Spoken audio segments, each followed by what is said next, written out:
Okay. Now. Genshin has currently 118, and I can purchase 2 more. I guess that's what I'm going to do.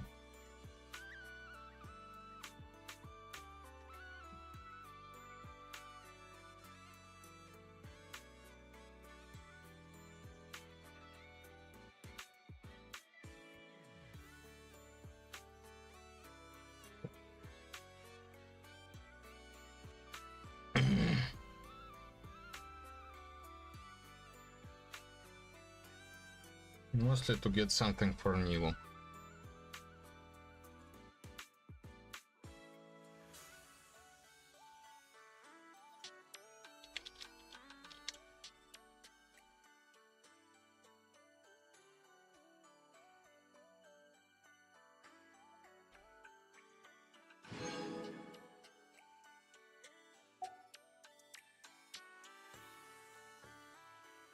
Hmm, 48.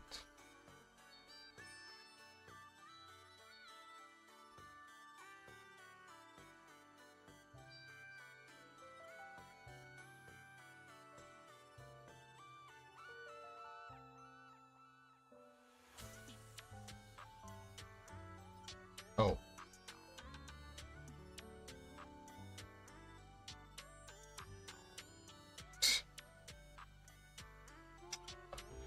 It didn't boost my purchase or whatever. Teapots.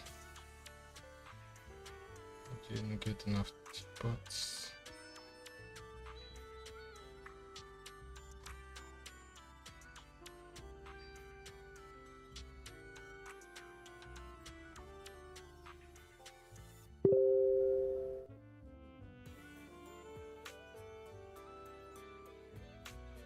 And now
oh, I see.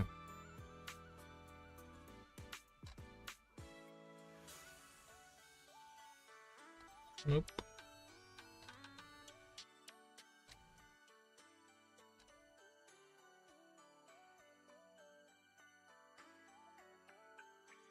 Nothing.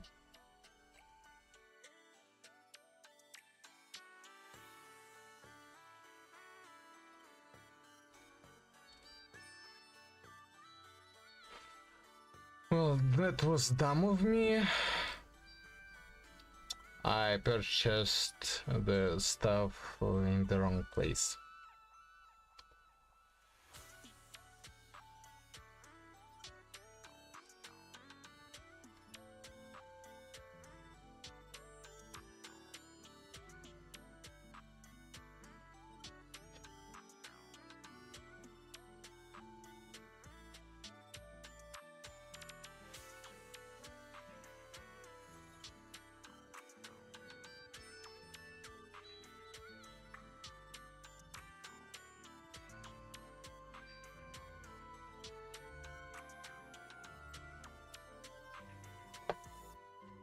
Expecting to have better outcomes, but unfortunately I didn't.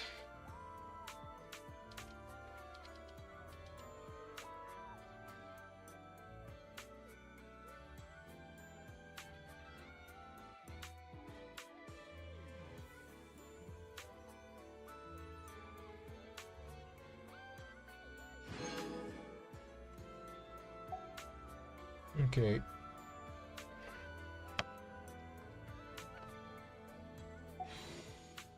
I am at my maximum. And what can I do? I can buy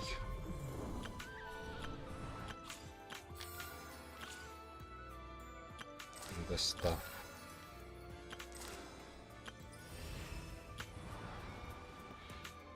I have 3 hours right now to do one of the important things. And let's go back to Zazaza. I don't have much time.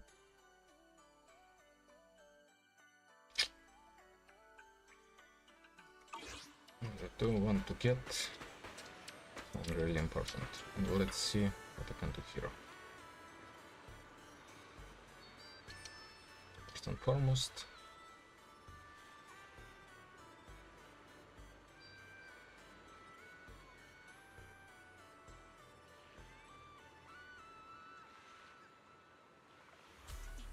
let's see how everything works.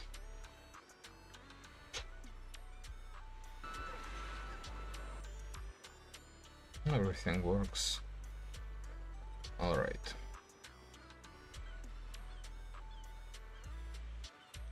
Then let's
Oh, do you know what flavor of Shark Cup milkshake tastes best with sandwich?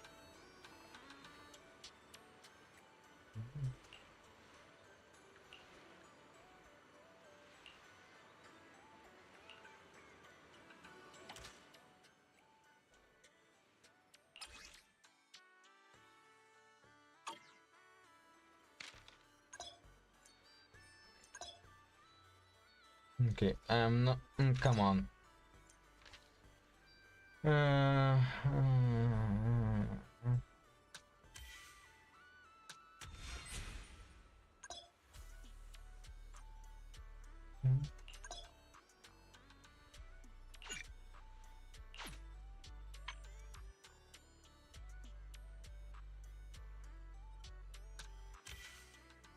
Mm-hmm.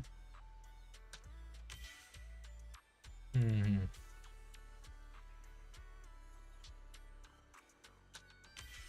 Mm-hmm. Mm-hmm. Mm-hmm. Mm-hmm. Mm-hmm. Nice. That's nice. So why is Ellen in whatever she wears? Come on, everyone should have a beach outfit. Ears.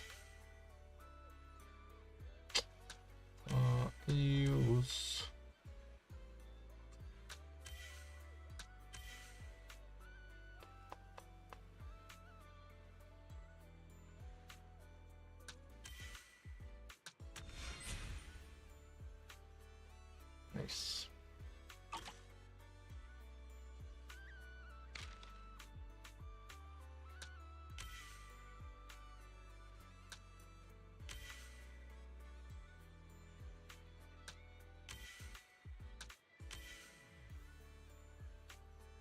Mm-hmm.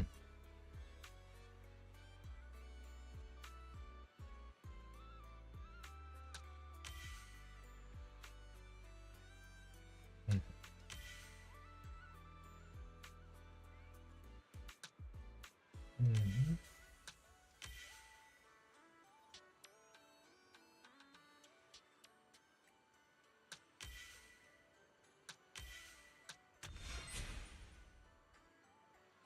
Nice.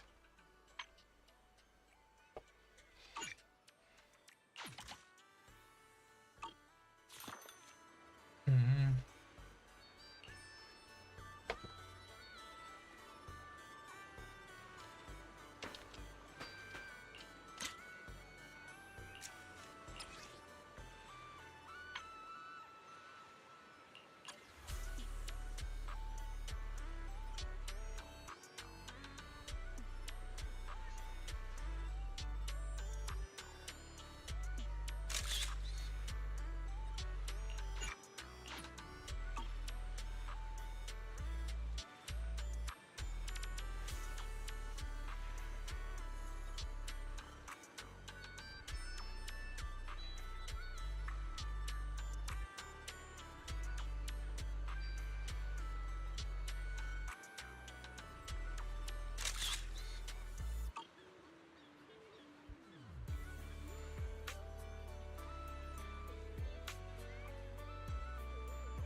Direction. This direction.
Okay. Uh-huh.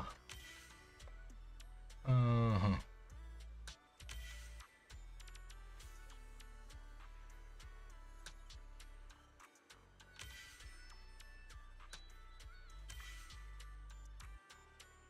Mm-hmm. Mm-hmm. Mm-hmm.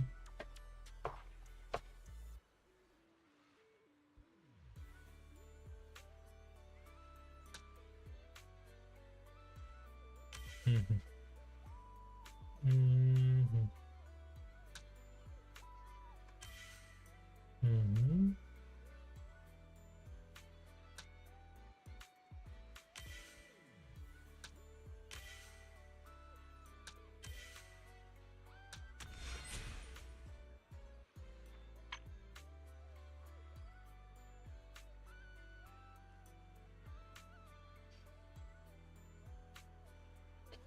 It's actually 4 sectors.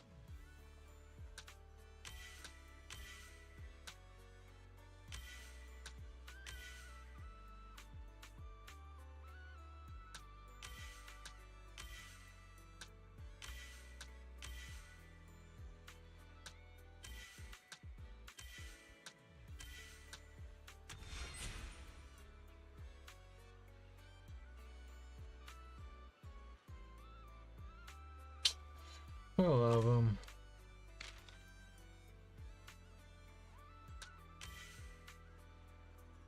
Sons of Caledon are right.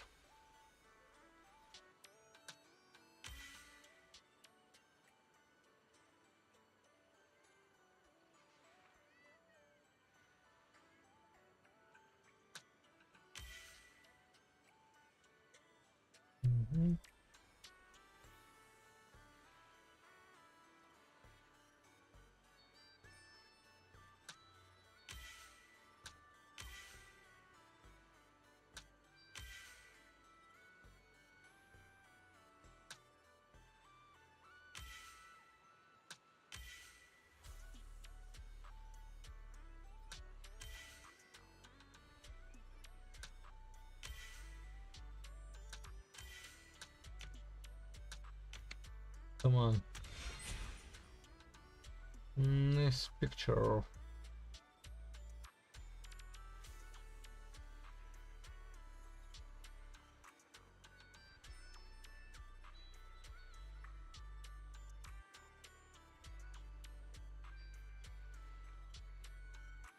Burger.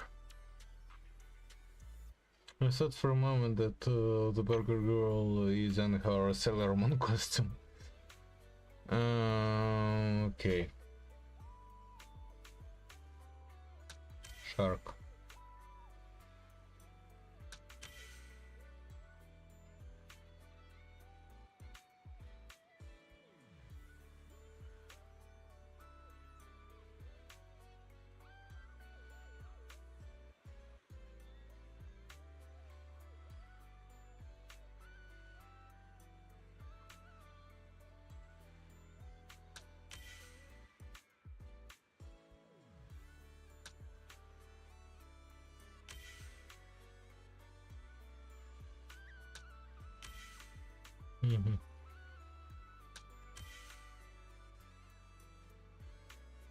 I couldn't see the shark head here, but yeah, something.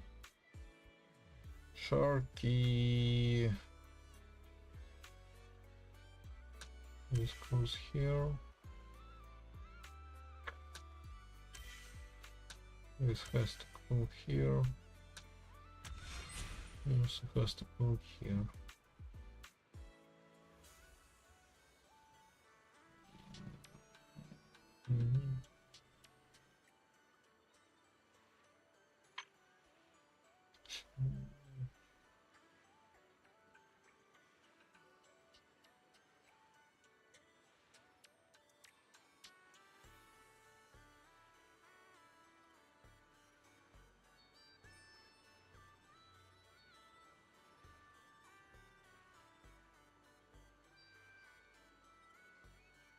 Okay, 170. Then it has to be here.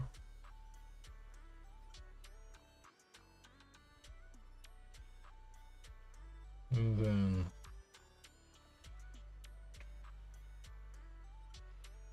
store here. No idea.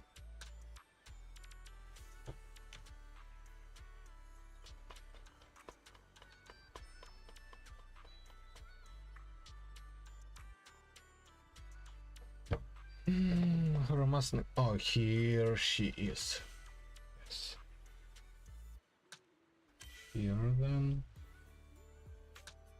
Also here.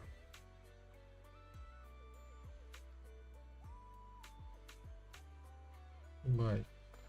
Like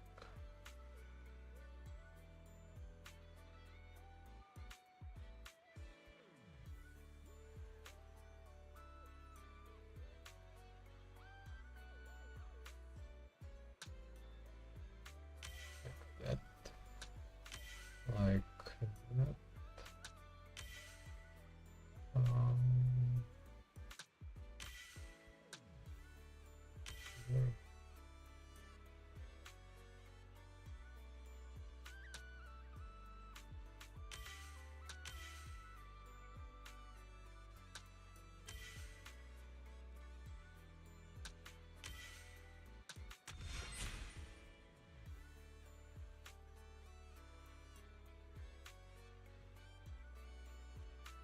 It's really confusing what they're all doing, where they are. Okay.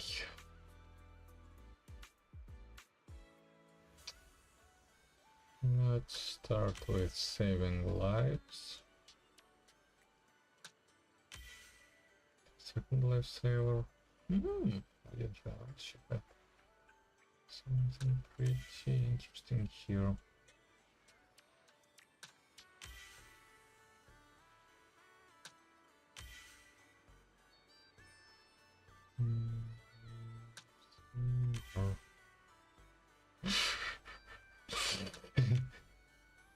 Oh no, that's the first mistake I made.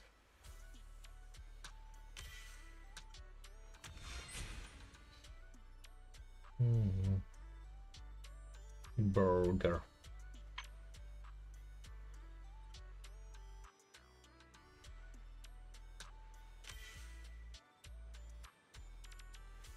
Okay, ties.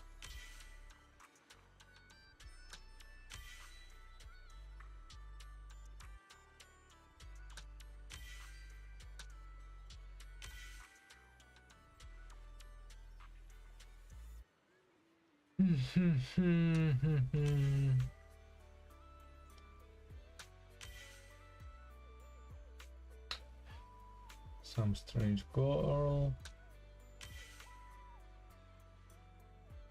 which you have no clue who is, and Evelyn.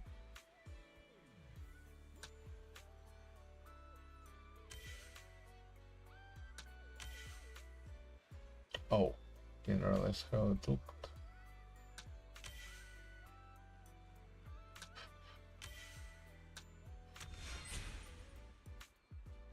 I thought it was an arm.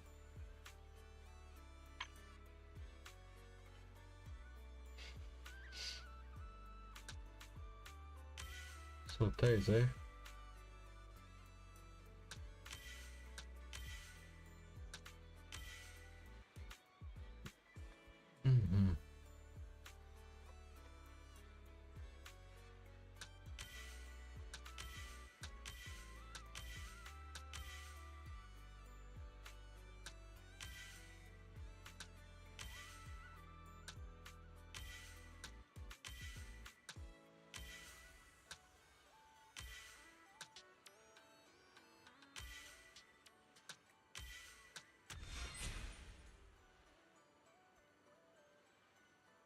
Well, that is Boxer Robot.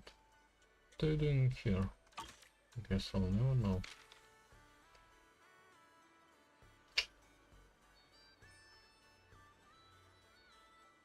You know.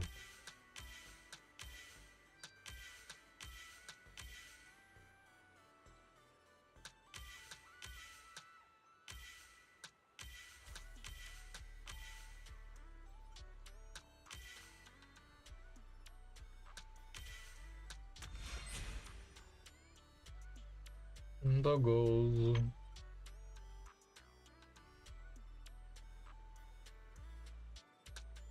Nice.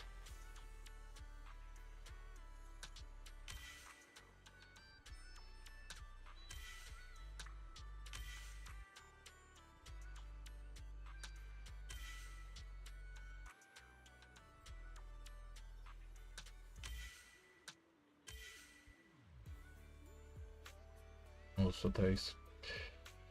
Okay, mouse.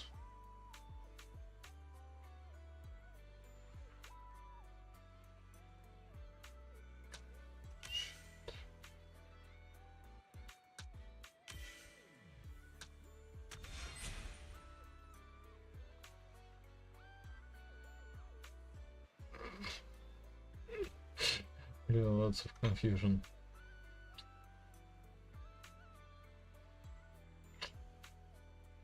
No.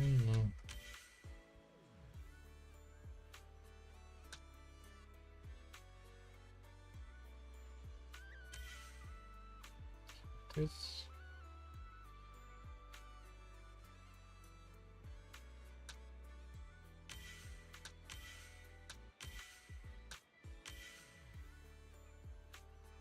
Mm-hmm.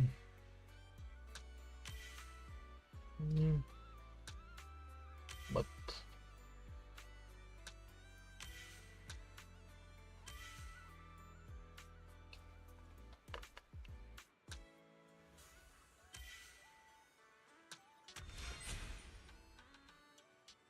no, it's some kind of cooler.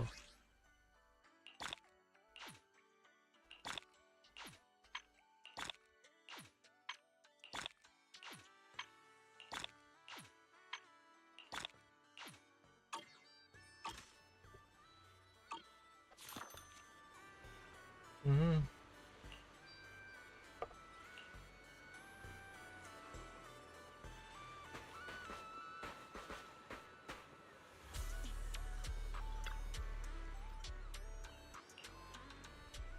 Mm-hmm. Mm-hmm.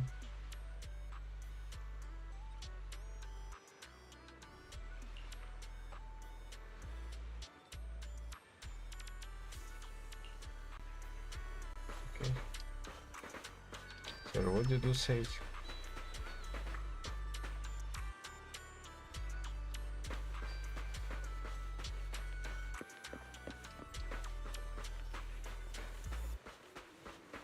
Say it again, please. Yes. True. Okay.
You say it's technically Sunday already? Well, previous record is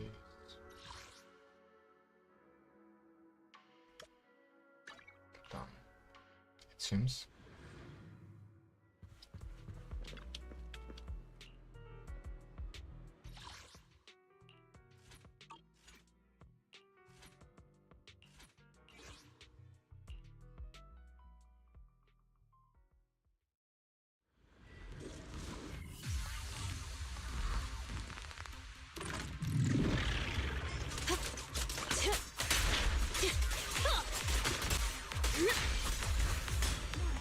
I'll make it clean. Switch it up! Time for a surprise!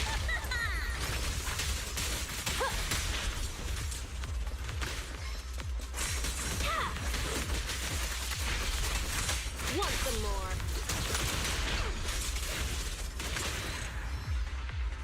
Nice.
This is bullshit. This.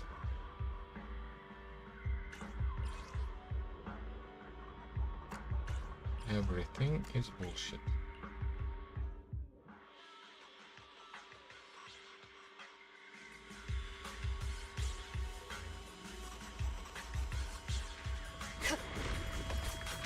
I'll take you.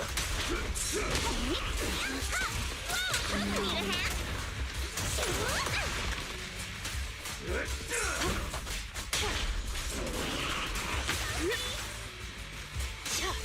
I'll make it painless. Nice.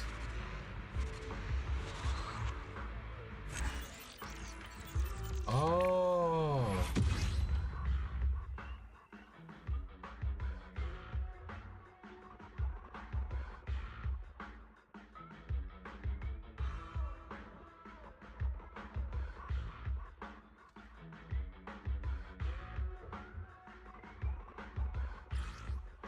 Because when one of them dies, the buff is reset.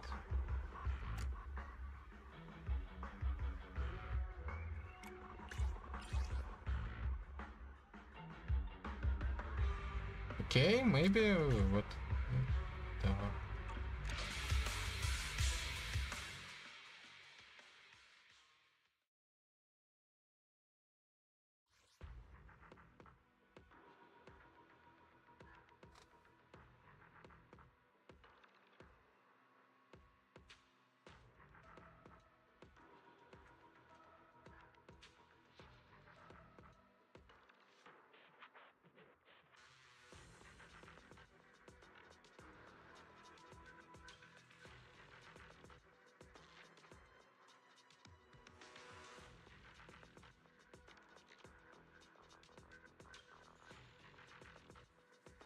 Pretty much everything we know about Silksong before launch by Mosbach.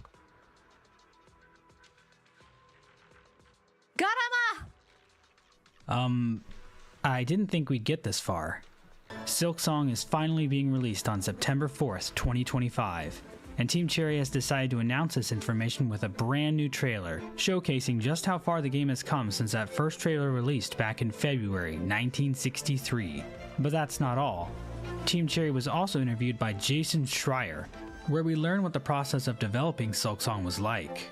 Apparently Silksong took so long because Team Cherry was just having so much fun making the game. In other words, Silksong was literally stuck in development heaven. In fact, Team Cherry enjoyed working on Silksong so much, they even plan to support the game into the future with more DLC as well. So if you were worried we'd have nothing else to wait for after September 4th, you can put your mind at ease. But that's not all. At the same time the trailer dropped, Silksong was also playable at Gamescom 2025. What is Gamescom, you ask?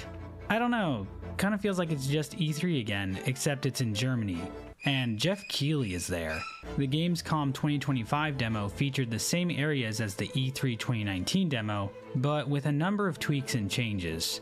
Quite a few members of the Hollow Knight community even had the chance to try the game out. One of these creators, BlueSR, a Hollow Knight speedrunner, was even able to play the demo enough to get really comfortable with the controls, so it was interesting to hear his breakdown of how Silksong feels to play. After all, Hornet is a much more complex character than the Knight. She can sprint, dash attack, dive attack, air dash, wall run, ledge grab, sidestep, harpoon dive, backflip, down dash, heal mid-air, and she even has a dedicated aura farming button that can consume silk for a little extra flair. She can even automatically run over short ledges. What can't this girl do? But that's not all. Team Cherry has also updated Steam with new screenshots, trading cards, and Steam badges that hint even more at just what is waiting for us in Silksong. But that's not all. PlayStation Not yet. Oh, 3 A's. Nice.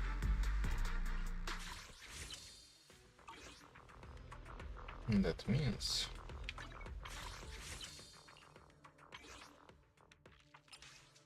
three more.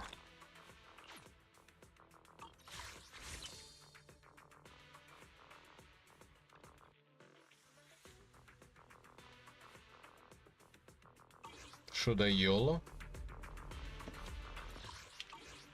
She completely useless. Lost Void.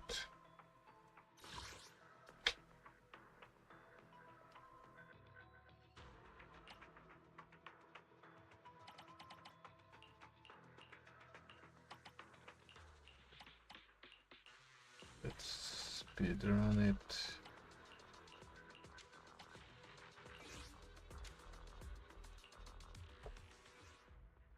uploaded a different version of the release trailer with 3 unique shots as well. But that's not all. The United Arab Emirates ban on crude oil originating from the Sudan is finally starting to impact the global crude oil trade market. So we've got a lot to talk about today. This analysis is going to be diving into a lot of different aspects of Silksong, from the structure of the early part of the game, to several of the game's bosses, to what I think is the overall story for the game. This is the last chance I get to discuss all this stuff before the game comes out. So I'm just going to talk about pretty much everything we know regarding Silksong's characters, world, and gameplay. I'm also going to be spoiling some late game parts of Hollow Knight 2, so if you don't want to get spoiled for things, you might want to skip out on this one. In my previous analysis videos, I went shot by shot through each trailer, describing them in detail. But since a lot of the shots in this new trailer are similar to shots we've already seen in old trailers, I want to do things a little different this time. Let's start by comparing the old trailer shots from 2019 and 2022 to these new 2025 shots. It's pretty clear to see that Silksong has changed a bit over the last 6 years. Everything looks more vibrant, areas are darker in general, and colors are more saturated. The most obvious difference is in Hornet's cloak, which is a more striking red color in this new trailer. But it's not just Hornet. Deep Docks looks more red, Farfields look more green, the steps look more brown, Greymore ironically looks more green, the Lace 2 arena looks more blue. It seems like almost every region has seen tweaks to its color space. Areas like Bellheart and Deep Docks also look much more dilapidated. Structures look more worn down and grimy, which seems to lean in more to the idea of Farloom being a kingdom in crisis. I'm a big fan of these changes, and I love the way the new trailer looks. It feels a bit more moody. But if you're like me, you're probably wondering where these areas are in relation to one another. This is something I've speculated about for years, and this trailer has finally given us a shot of Farloom's map. And this map shows off so much, it's kind of insane. Like I said, we really are spoiling a good chunk of Silksong's early game, and this map is the main culprit of that. That said, I think Team Cherry tried their best to mitigate the spoilers. I'm pretty sure Team Cherry manually placed these silver and yellow pins to try and cover up certain points of interest. But even with that, there's still a lot of information to be gleaned from this. So let's use this map as a vehicle to talk about the various regions of Farloom one last time before the game releases. The starting area, shown off extensively in the demos, is Moss Grotto, which is partly cut off in this map. That said, the layout looks nearly identical to how it looked in the demo. We can see a bench pin on the map, which corresponds to this bench found in the ruined chapel. On the edge of the Moss Grotto is Bone Bottom, Silksong's equivalent of Hollow Knight's Dirtmouth. There are 2 pins here, one for bench, and another pin with a rosary on it, likely a shop. There's probably another pin here too, but Team Cherry has covered it up with a map marker. Above Bone Bottom is a giant chasm, the same one Hornet fell from during the game's opening cutscene. We'll examine that a little later. Another point of interest is this strange structure, which looks identical to structures found in 2 other regions of the map, Shellwood and Deep Docks. I believe these structures are where Hornet can find the Weavers, who each give Hornet a unique silk skill, but I'm going to save that discussion until later in the video. All I'll say for now is, I would not want to shove one of those up my ass. To the right of the Moss Grotto is the Marrow, which appears to be the final form of the Forest of Bones, an area planned for the original Hollow Knight. This section of Farloom also features a repeating landmark, these Bell Shrines. One of these shrines can be seen at the end of the demos, and another one briefly appears in the new trailer. 3 other shrines can be seen in Deep Docks, Shellwood, and Greymoor. What exactly are these bells for, you ask? Lore-wise, I don't really have any good theories, but gameplay-wise, it's probably a progression gate. I'm guessing you'll have to ring some or all of these bells to access the final boss. Not far from the bell is a silver ring, which appears to be covering up a different pin. I'm pretty sure this is Team Cherry trying to hide what's really under here, but we actually know what this is, because Deep Docks has the exact same silver ring covering an identical pin. And we know from the Gamescom demo that this room is a fast travel station, given that it looks identical to the one shown off in the 2022 Xbox trailer. We also know what the symbol for the fast travel locations looks like, and it appears to be an exact match for what's hidden under this silver ring. So, nice try, Team Cherry. I just totally own you. There are a total of 5 fast travel pins on this map, all covered by these silver rings, and I'm not going to bother pointing them out. You can check the map out yourself if you really want to know where they all are. Speaking of pins, the Marrow is also where Hornet will meet Chakra, Silksong's version of Cornifer. Chakra belongs to a tribe that resides on the edge of Farloom, and she's both a warrior and cartographer. Her tribe is also possibly related to Elder Hu, from Hollow Knight. Hornet can collect maps from her, and there are even sprites of Hornet wearing rings similar to Chakra. Whether she gets them from Chakra herself or her tribe, we'll just have to wait and see. Hornet might also meet Shurma here, a small bug on their own pilgrimage to the Citadel. He appears to pop up in various parts of Farloom, and it seems like he's going to need Hornet's help along the way. After the Marrow is Deep Docks, parts of which we've seen in demo footage. The bugs in the Deep Docks work tirelessly to fill these metal containers with materials such as smoke rock and sweet smelt. These materials are likely used in the creation of all the bells scattered across Farloom. From a lore tablet in the region, we can see that their shipments are measured using music notation, and that their shipments are scheduled to the ringing of a bell. Judging from the map in the trailer, less than half of the Deep Docks have been revealed in the demos. There's an icon hidden underneath a silver ring here, but it's not a fast travel location. In the demos, this location is the spot for a massive bench with bells hanging over it. But this doesn't look like a regular bench pin to me. This unique type of bench was actually mentioned in the interview Team Cherry had with Edge magazine back in 2020. They were described as holy benches, and they differed from regular benches in that they featured a workbench where Hornet could string up rosaries. Rosary strings are items in Silksong that can be broken to gain rosaries, the game's currency. The reason you might want to convert your rosaries into a rosary string is because they aren't dropped upon death like rosaries are. Similar to Hollow Knight, Silksong has a corpse run mechanic, where your currency is dropped upon death, and you only get one chance to get back to the place where you died and recover that currency. This mechanic was very punishing in the early game of Hollow Knight, and holy benches seem like a method of easing that pain for players in Silksong. And it would make sense that these special benches get their own unique pins on the map. A shop pin sits in the middle of Deep Docks, which we know is Forge Daughter's shop. We see her shop in the latest trailer, and she sells Hornet tools in exchange for both rosaries and some kind of resource. To the right of Deep Docks is Farfields, a region filled with updraft currents and long stretches of open space filled with tall grass. A new town called Pilgrim's Rest can be seen in this region. In the Bloomberg interview, Team Cherry mentioned that part of what made Silksong more complex to work on than Hollow Knight was the inclusion of multiple towns. The only proper town to speak of in Hollow Knight is Dirtmouth, but in Silksong we know of Bone Bottom, Bellheart, this enclave of pilgrims in the Citadel, and now Pilgrim's Rest. Silksong is also probably going to feature a village created by a Kickstarter backer. This was the single biggest backer tier, and only one person snagged it back in 2014. In an old development map of Hallownest, the village was referred to as Lion Village. Now I figured this was in reference to ant lions, bugs that hide in pits and catch unsuspecting prey. But I asked Team Cherry to tell us more about this lion village, to which they said it was full of lions. Not ant lions, lions. And since we all know Team Cherry would never tweet something that could mislead fans in any way, shape, or form, I am 100% expecting real lions in Silksong. Now, I would have preferred wolves, but obviously, I'll take what I can get. That brings the total to 5 towns. That's like 5 or 6 times the number of towns that were in Hollow Knight. And it's not just there being more towns, it's the fact that Silksong is going to feature an entire quest system. We've seen very little of how this quest system is going to work. There are bulletin boards Hornet can check in the various towns that feature missions she can elect to complete. They fall into 4 categories. Gather quests involve finding objects in the world. Wayfarer quests seem to involve finding secret locations, and Hunt and Grand Hunt quests likely involve fighting specific enemies or mini-bosses. It seems like these quests can even involve other characters.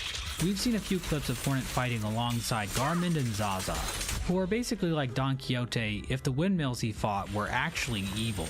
But we haven't seen any other NPCs help Hornet on her quest, and we just know so little about how quests will work overall. It's probably the biggest mystery surrounding Silksong's gameplay at the moment. Getting back to the map of Farfields, it appears the giant golem boss we've been seeing since all the way back in 2019 will be stationed in the lower part of the map. The map actually continues off to the right, but the trailer doesn't show us what's over there. At the top of Farfields is a deep chasm that goes up into Greymoor. Back in 2019, Team Cherry said Greymoor was the largest area they had ever designed. Unfortunately, the region isn't entirely visible on the map in this shot, so we can't tell if Team Cherry is lying to us or not. They also explain that Greymoor is infested with crawl bugs and dust roaches, and that the former tenders of the land have become haunted. The most noteworthy feature of Greymoor are these massive twin towers. It appears these towers store massive stocks of silk. It's said that the bugs of Farloom engage in the cult-like behavior of transporting silk to the Citadel. So it seems the bugs of Greymoor are in the business of storing silk, possibly so it can be taken up by the pilgrims to gain favor with the Citadel cast. Team Cherry has also stated that Hornet can scale a soaring warlord's tower at some point during the game, which might be referring to one of these towers. So it's possible that Greymoor is suffering under the influence of some powerful bug, who has taken advantage of Farloom's current state to gain power in the area. In the middle of Greymoor is an area called Halfway Home. We've never had an official confirmation on what the Halfway Home looks like, but I'm fairly certain it's this area. It looks like a Greymoor interior, and it gives off a more friendly vibe. If I'm right, then the Halfway Home is also the location of the recently revealed NPC character, New. New is some kind of weird snail-like creature. Team Cherry had originally planned for snails to appear in Hollow Knight, and they would have been awesome, but unfortunately they were ultimately cut from the game. Team Cherry must have realized their mistake and are finally correcting it with New. Similar to how Zote was a self-insert for William Pellin, I strongly believe that New is a self-insert for William Pellin. New tries to kiss Hornet in the trailer, and she slaps him in the face. I like this because it nicely contrasts how Hornet reacts to a character trying to kiss her, versus when a character tries to kiss the knight. It really speaks to the difference in the two protagonists' personalities. That is to say, Hornet actually has one. We don't know much about New, other than apparently they've been forced to live in the attic of this place. They seem to be writing on a scroll, likely implying that they are some kind of master scholar or gifted musician. Their Steam trading card entry says the following: "Cut them with your blade. cut them with your mature spirit. Cut them with your savage adult heart. I'm not sure who the speaker and listener are supposed to be in this sentence, but I assume it's New speaking to Hornet here. The fact that New calls Hornet an adult implies that they are a child, which kind of makes the whole kissing moment a little more innocent. It's also nice to know that Hornet's method for correcting a child's behavior is violence. My biggest problem with Hollow Knight is that I just didn't find the main character relatable. On the far right side of Greymoor is a landmark known as Crawl Lake. My guess is that this area is the Hermit Crab Bay from the 2019 reveal trailer. There is some kind of large structure on top of the Crawl Lake. Perhaps this structure goes down into the lake, similar to the Teacher's Archive. This might be the location of this screenshot. Hornet is using her cloak to float by some electrifying sea anemone type creatures. I also think this part of the map is close to the location of this new room from the release trailer. This appears to be a resting place for the Fleas, a band of travelers making their way through Farloom. They've previously appeared in a different region of Greymoor, and it seems they can appear in multiple locations, given that they travel around in giant carriages. Even their bench is on wheels. The Fleas in Silksong seem to act similar to the grubs in Hollow Knight. You can find Fleas scattered across Farloom and recruit them to join the travelers. We don't know exactly what the Fleas want, but they can offer Hornet special foods and drinks, perhaps explaining the purpose of this bubbling cauldron. To the left of Greymoor is Bellheart, a tall, slender region filled top to bottom with bells. Bells are scattered all over the land of Farloom, and Bellheart seems to be ground zero for this phenomenon. It seems to be situated in the center of the map, which makes me think these bells are being dumped down into Bellheart from somewhere above, likely the Citadel. There appears to be a secret entrance to Bellheart from the Marrow below, and I'm guessing this big bell-filled room right here is the room we saw during the Nintendo E3 Direct from 2019. The reveal trailer from PlayStation might have given us a glimpse of one residence of Bellheart, this centipede, millipede type bug that is wrapped all around the room. We don't know who this character is or what they do, but I absolutely love their design. Down and to the right of Bellheart is a wide but somewhat narrow region known as Hunter's March. I suspect this section of the map is where the Hunter Ant enemies reside. So why do I think the Hunter Ants live in Hunter's March? Well, we can see some kind of structure here in this room, and this structure seems to be a massive statue of Hunter Queen Carmelita, the ruler of the Hunter Ants. I get the vibe Carmelita is some huge superstar, and the Hunter Ants are her ferocious stands. This area underneath the statue is probably the entrance to the ant colony's home base, and I can't wait to see Hornet's reaction to all of this. I also think Hunter's March was once the location where Hornet would meet the Huntress. This character is described as an old predator, awaiting the birth of her children. She is also apparently very knowledgeable of Farloom's history, and she isn't a big fan of the Citadel caste that controls things. We just recently got a new clip of a creature that looks awfully similar to the Huntress. Some people think this is a different member of the same species, but I think Team Cherry redesigned the Huntress to make her look more like an actual predator. In the original clip, she's awkwardly sitting on the eggs of her children, in a very non-threatening way. She even has her back turned to the doorway. What kind of predator would ever do that? In the new clip, she rests on this really cool makeshift spiderweb-like structure. Her brood might be these small webbed eggs scattered across the ground, but I can't tell where this room is located. It might be somewhere in Greymoor or Shellwood, but I'm just not sure. There are 2 silver rings on the map here, but neither one of them has anything underneath them. I assume the far right one is related to the ant colony home base, so maybe the one on the left is where the Huntress is. To the left of Bellheart is an area we now know is called Shellwood. This area appears to be a large swamp. A big question surrounding this area is the nature of these strange stalactites sticking out of the ceiling. But I think the name of this region might just answer my question.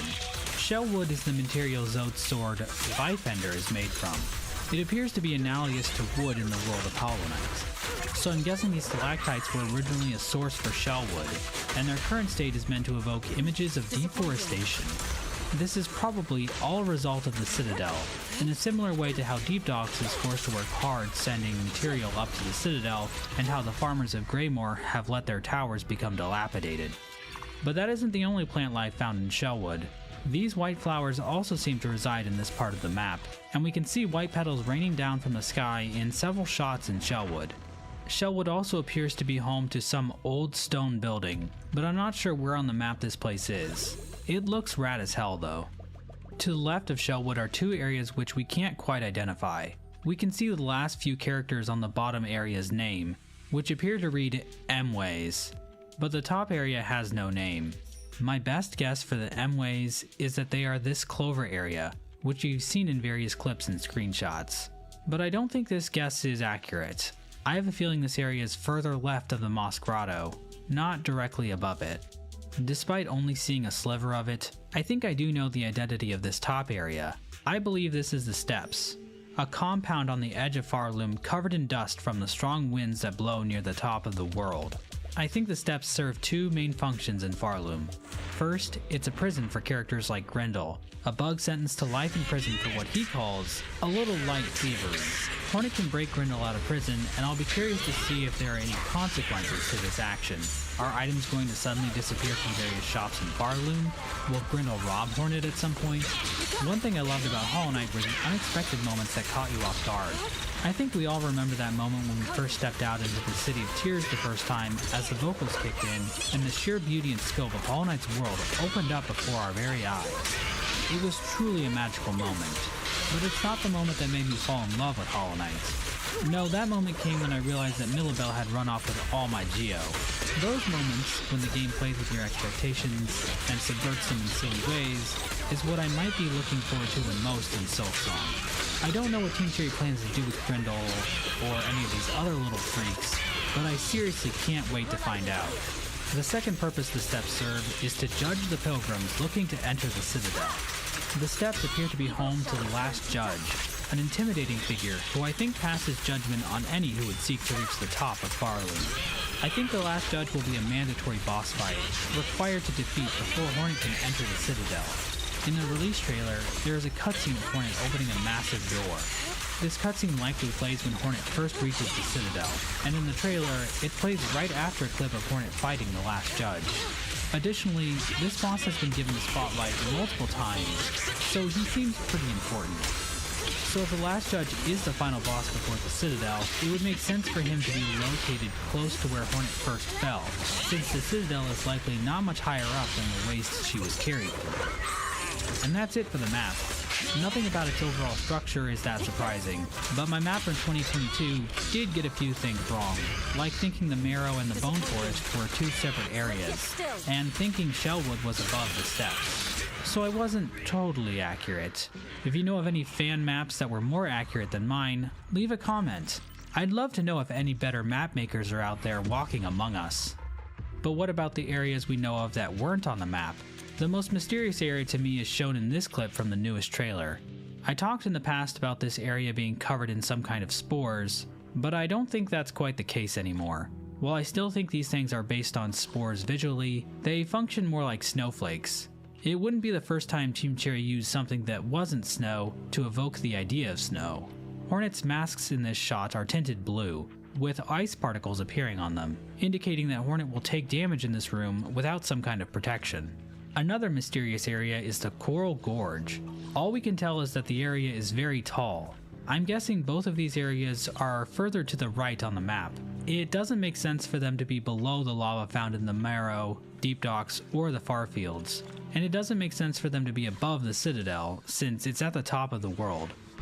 In the Edge magazine interview, Team Cherry said that getting to the Citadel was only part of Hornet's journey. Once she gets there, the next task is to get to the top of the Citadel.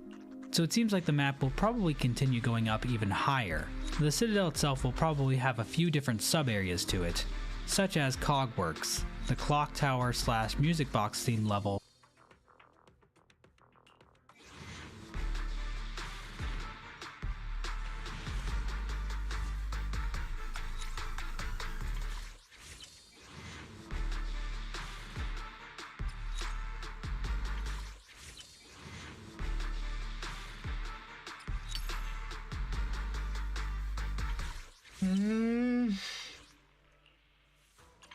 Come on. Give me a list now.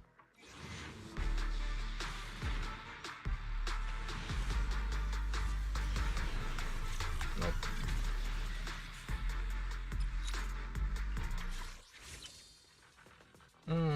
fuck.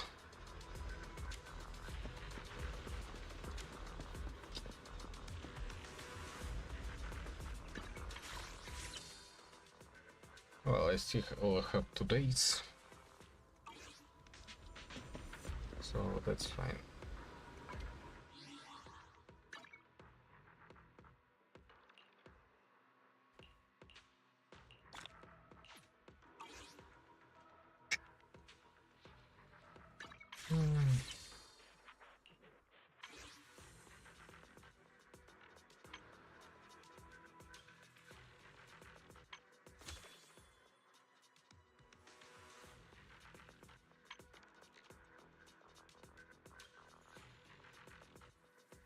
And I guess day after tomorrow I also will be able to get another 300, which by the way is not enough. Not even close.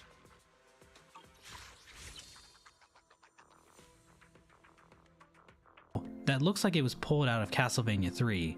Out of any level shown off in Silksong, this is the one I am looking forward to the most. I love the mechanical aesthetic, and the platforming here looks amazing. There also seems to be some university or school where Hornet will fight a trio of scholars. There's a furnace area, likely where all the bells are being manufactured. There's some kind of grand stage or auditorium, and there's like a big garbage disposal area for grinding up junk and other worthless trash. As far as I can tell, all of these areas are somewhere in the Citadel. And who knows, there might even be a few more areas, both inside and outside the Citadel, we haven't seen at all yet. The release trailer for Hollow Knight showed off every area in the game, minus the Abyss. But Hollow Knight also had to prove itself a bit more than Silksong. Silksong is going to sell millions of copies no problem, so the trailers can be a little more reserved. Team Cherry also talked about their desire to keep spoilers for Silksong to a minimum, which is part of why they decided not to give regular updates on the game's development. That said, I don't want to get my hopes up that Silksong is 10 times bigger than Hollow Knight. I just hope that the areas we do get are polished and well designed, with lots of interesting details and an atmosphere that pulls me in just like the first game did. There's a lot of hype surrounding this game, and as someone who's been desperately waiting for it since day one, I'm trying my best to keep my expectations in check. Since I mentioned the Hollow Knight trailer, I want to make a couple more comparisons to it in regards to enemy and boss counts. Hollow Knight's trailer boasted over 140 enemies and 30 bosses. Silksong, on the other hand, claims to have over 200 enemies and 40 bosses. Now in Hollow Knight, Team Cherry counted bosses in with enemies, which does make these numbers a little misrepresentative, but we can assume that Silksong is doing the same thing.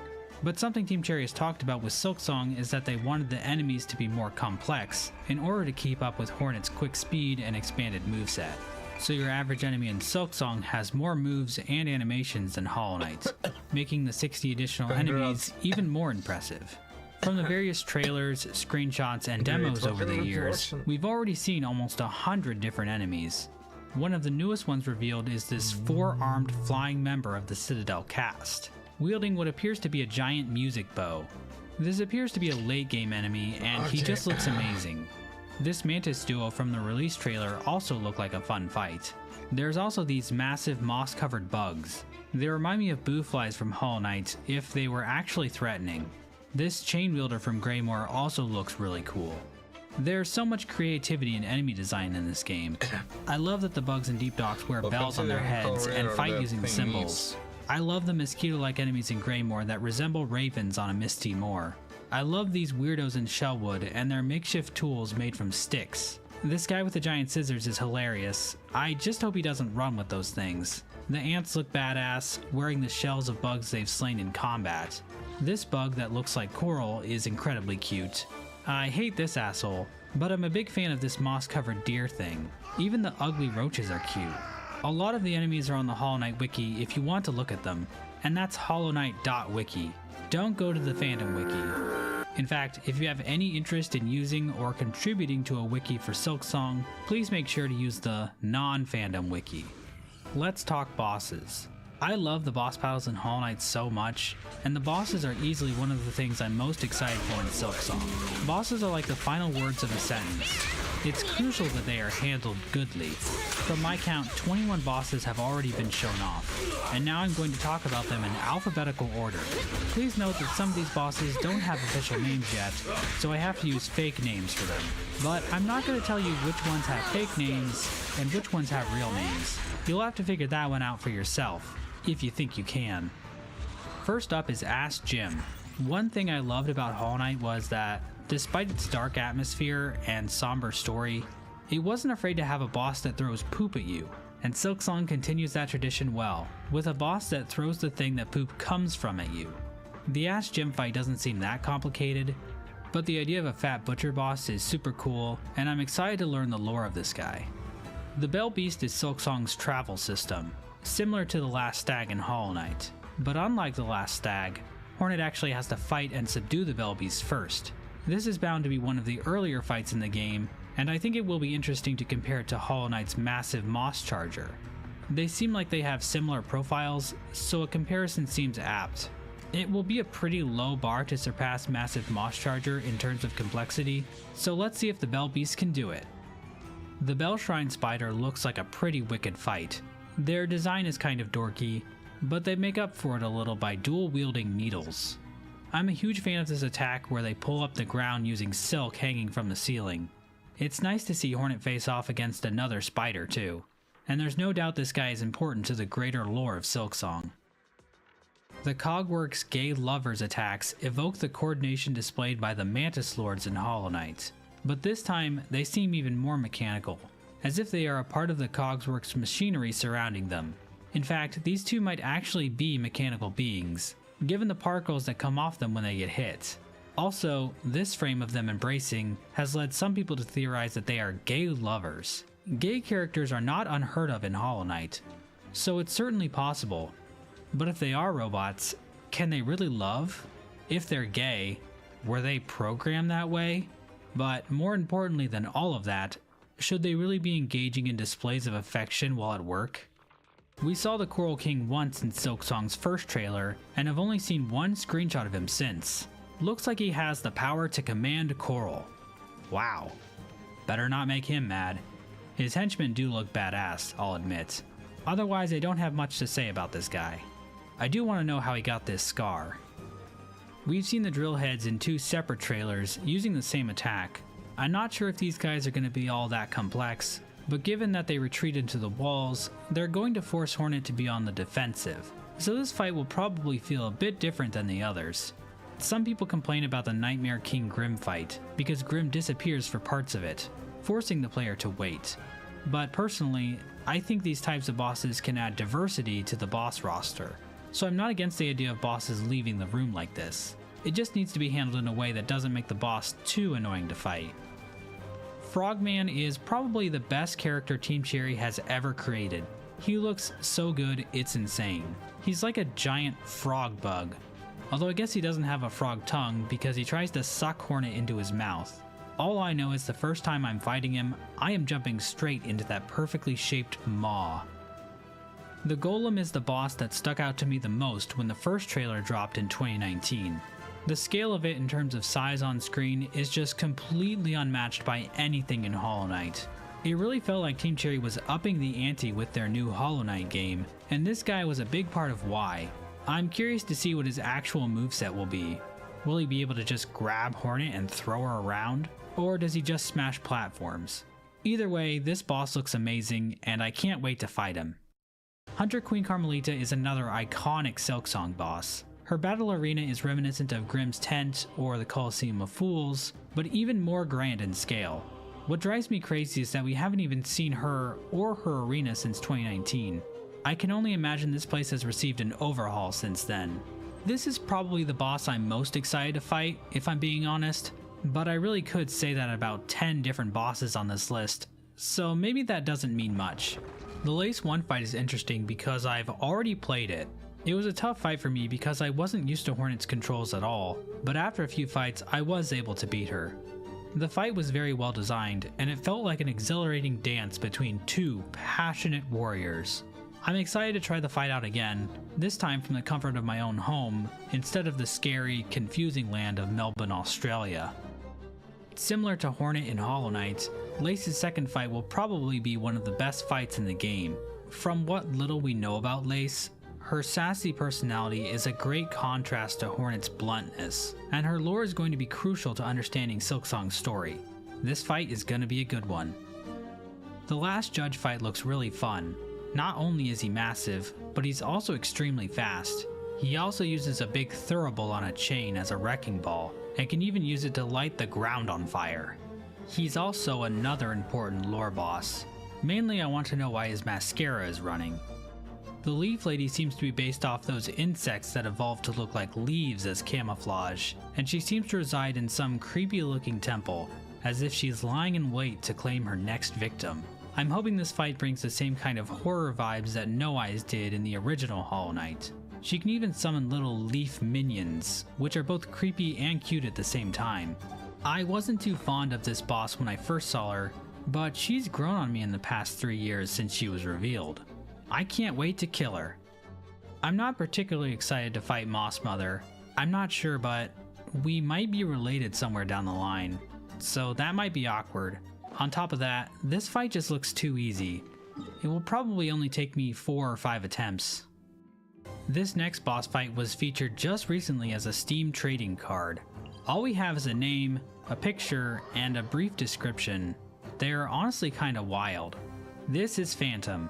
According to their Steam trading card, they are a mournful creature tasked alone to expel the Citadel's choking refuse. Their talent with a long pin is unmatched.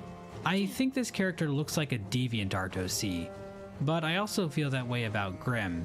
And Grim is both an awesome character and one of the best boss fights in Hollow Knight. So I'll be curious to see what Phantom is like. Fighting an enemy with a long-range melee weapon sounds interesting, and their lore makes them sound like some sort of Grim Reaper, visiting pilgrims rejected from the Citadel and making them disappear.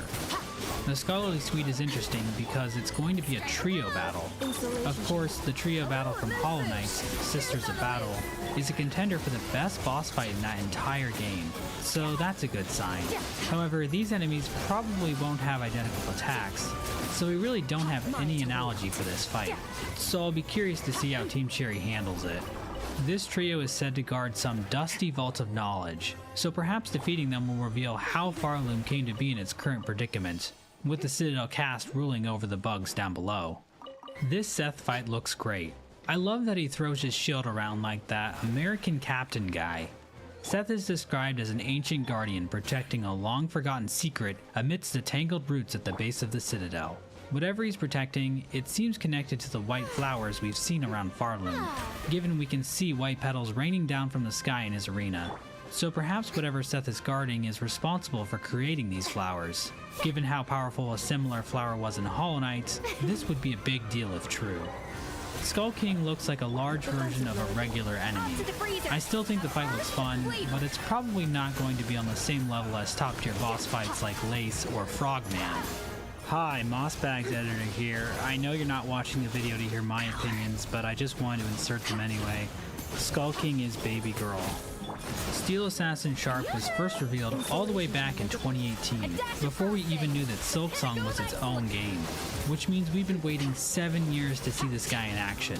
Sharp is one of 3 assassins sent on a mission to kill Hornet. Given his similarity to Steel Soul Jin, it's likely his orders come from the Masters, a mysterious group that seem to have some connection to the Void. Sharp himself seems to be made of Void, as his nose can stretch out into a long-reaching tentacle. The Masters are probably one of the single biggest mysteries in Hollow Knight, and I hope Silksong explains their nature a little bit more this time around. We've seen one of Sharp's 2 associates already, but we don't know their name, and the sequence they appear in doesn't really look like a boss fight. But I'm still counting it as a boss fight for now. I'm sure Hornet will have a proper fight with them at some point. Rounding out the list is Trabio. According to his Steam trading card, he's a haughty thespian convinced that only dazzling performance can raise Farloom from the throes of death. According to Ari Gibson, he's going to make a grand entrance onto the stage, utterly convinced of his own brilliance, and will then proceed to do a lot of stupid things. Needless to say, Trabio will be a top-tier boss fight. The release trailer also gives us a look at another new crest, bringing the total up to 7 by my count. Crests do 2 main things. First of all, crests change Hornet's moveset. Hornet's regular needle slash will take on different forms, such as taking the shape of a claw while wearing the claw crest. Hornet's attack out of her sprinting state also changes, such as the Hunter Crest sprint attack being an uppercut move, allowing Hornet to hit aerial enemies. Hornet's dive also takes on different forms, with the Claw Crest making Hornet spin like a buzzsaw, and the Harp Crest having a much more shallow angle. The newest crest actually makes Hornet phase out of reality when performing this attack. That seems kinda OP, so maybe it's a late game crest. The other major feature of crests is determining how many tools and skills Hornet can equip. Tools are similar to crests from Hollow Knight, but instead of costing a certain number of notches, tools come in 3 classes, and the crest you choose determines how many tools of each color you can have equipped at one time. For example, the Cog Crest lets Hornet equip 3 red tools, the most of any crest, but that comes at the cost of being unable to equip a skill. Crests can also have other unique features. The Arrow Crest has its own Silk Reserve that collects silk separately from Hornet's main pool, although it's unclear what the crest does with this silk. Of the 3 tool types, red tools are the ones we know most about.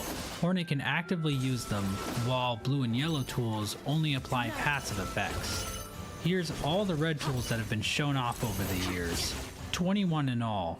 2 of these tools, this singular spike and these twin bone blades, have never appeared outside of the menu in the game's first trailer, so I'm not sure they're actually in the game at this point. Most of these tools are pretty self-explanatory. A lot of them involve throwing objects at enemies to deal damage. One big difference with these red tools is that they cost shell shards to replenish. So I'm a little worried I won't want to use them because I'll feel like I'm wasting them. I'm the kind of person to finish an RPG with a bunch of unused items, so I might have to pay attention to that as I play. But not all red tools are just for throwing. This tool turns Hornet's body into a drill, somehow. The Lifeblood syringe gives Hornet lifeblood masks. This red object gives Hornet's needle a flame effect, seemingly allowing her to deal fire damage to enemies. But there are also a couple tools we haven't seen in action yet. This yellow jar looks a bit like the pot we saw near the fleas, so perhaps this tool is unlocked by interacting with them. This purple syringe might be what gives Hornet her electric silk attack we saw in the sprite sheet released earlier this year. It seems this purplish pink color is related to electricity in this game. As for blue and yellow tools, we haven't seen them quite as much. There's these spikes that appear on Hornet's masks, which probably deal damage to enemies that hurt her. This item appears to be the Magma Bell, sold by Forge Daughter, which protects Hornet from lava damage. This tool acts as some sort of silk reserve. This mask probably gives Hornet an extra hit point. This tool extends Hornet's silk reserves. And the function of these last 2 tools remains a mystery to me. There also seems to be a tool that gives Hornet 1 silk notch when she has 0. There are also tools shown in the menu that we haven't seen in action yet. It's also hinted that Hornet can upgrade her tools somehow. Edge magazine talks about Hornet modifying her own tools based on things she sees in Farloom. There's also an item called Crafting Kit shown off in the latest trailer, which somehow makes Hornet's tools stronger. Another deviation from Hollow Knight is that Hornet can equip different silk skills she learns from the weavers residing in Farloom. Her starting spell is the Silk Spear, which just shoots out a big attack in front of her. Her Gossamer Storm attack creates a big AoE around her. This move lets her barrel through enemies in a whirlwind of silk. There are also 2 more silk skills we haven't seen Hornet use yet.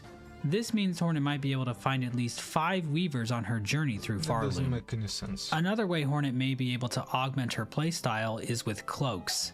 Hornet's Hunter's Cloak is an item in her inventory, and it seems kinda pointless to have it there if she can't change it in some way.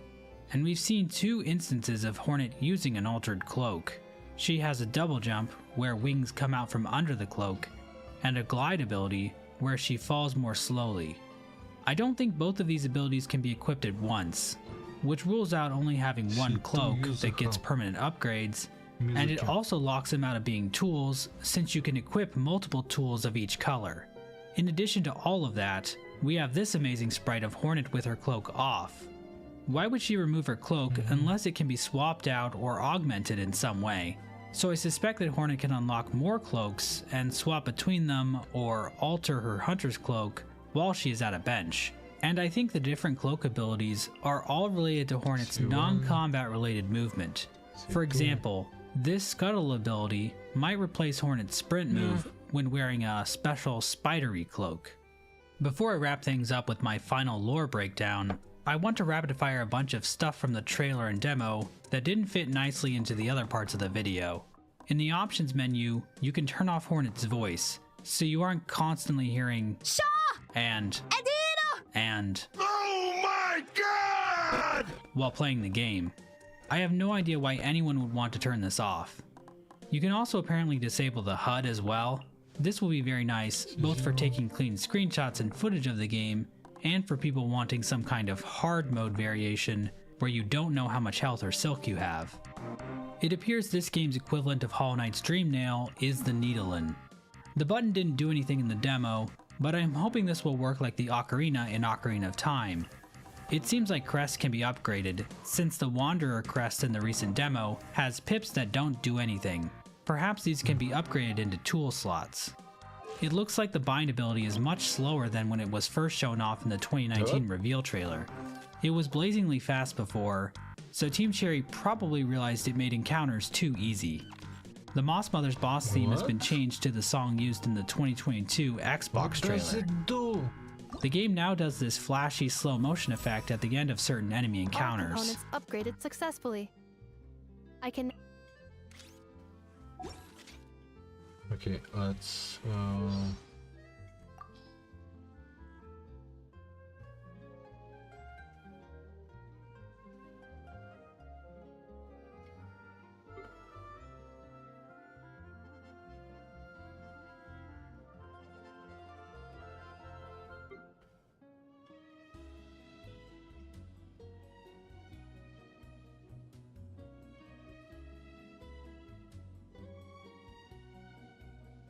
all components upgraded successfully.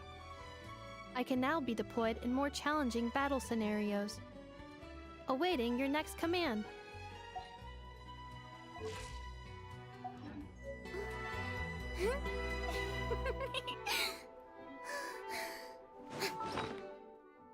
Blanca. Lace can now get knocked into the lava during her Deep Docks fight, but she jumps right out and is fine. Try this at home, kids. If Lace kills Hornet, she looks up to the sky for some reason, almost as if she's looking for something. Not quite sure what this is about. Perhaps she is looking towards the Citadel? The old church in the Moss Grotto has been renamed to Ruined Chapel.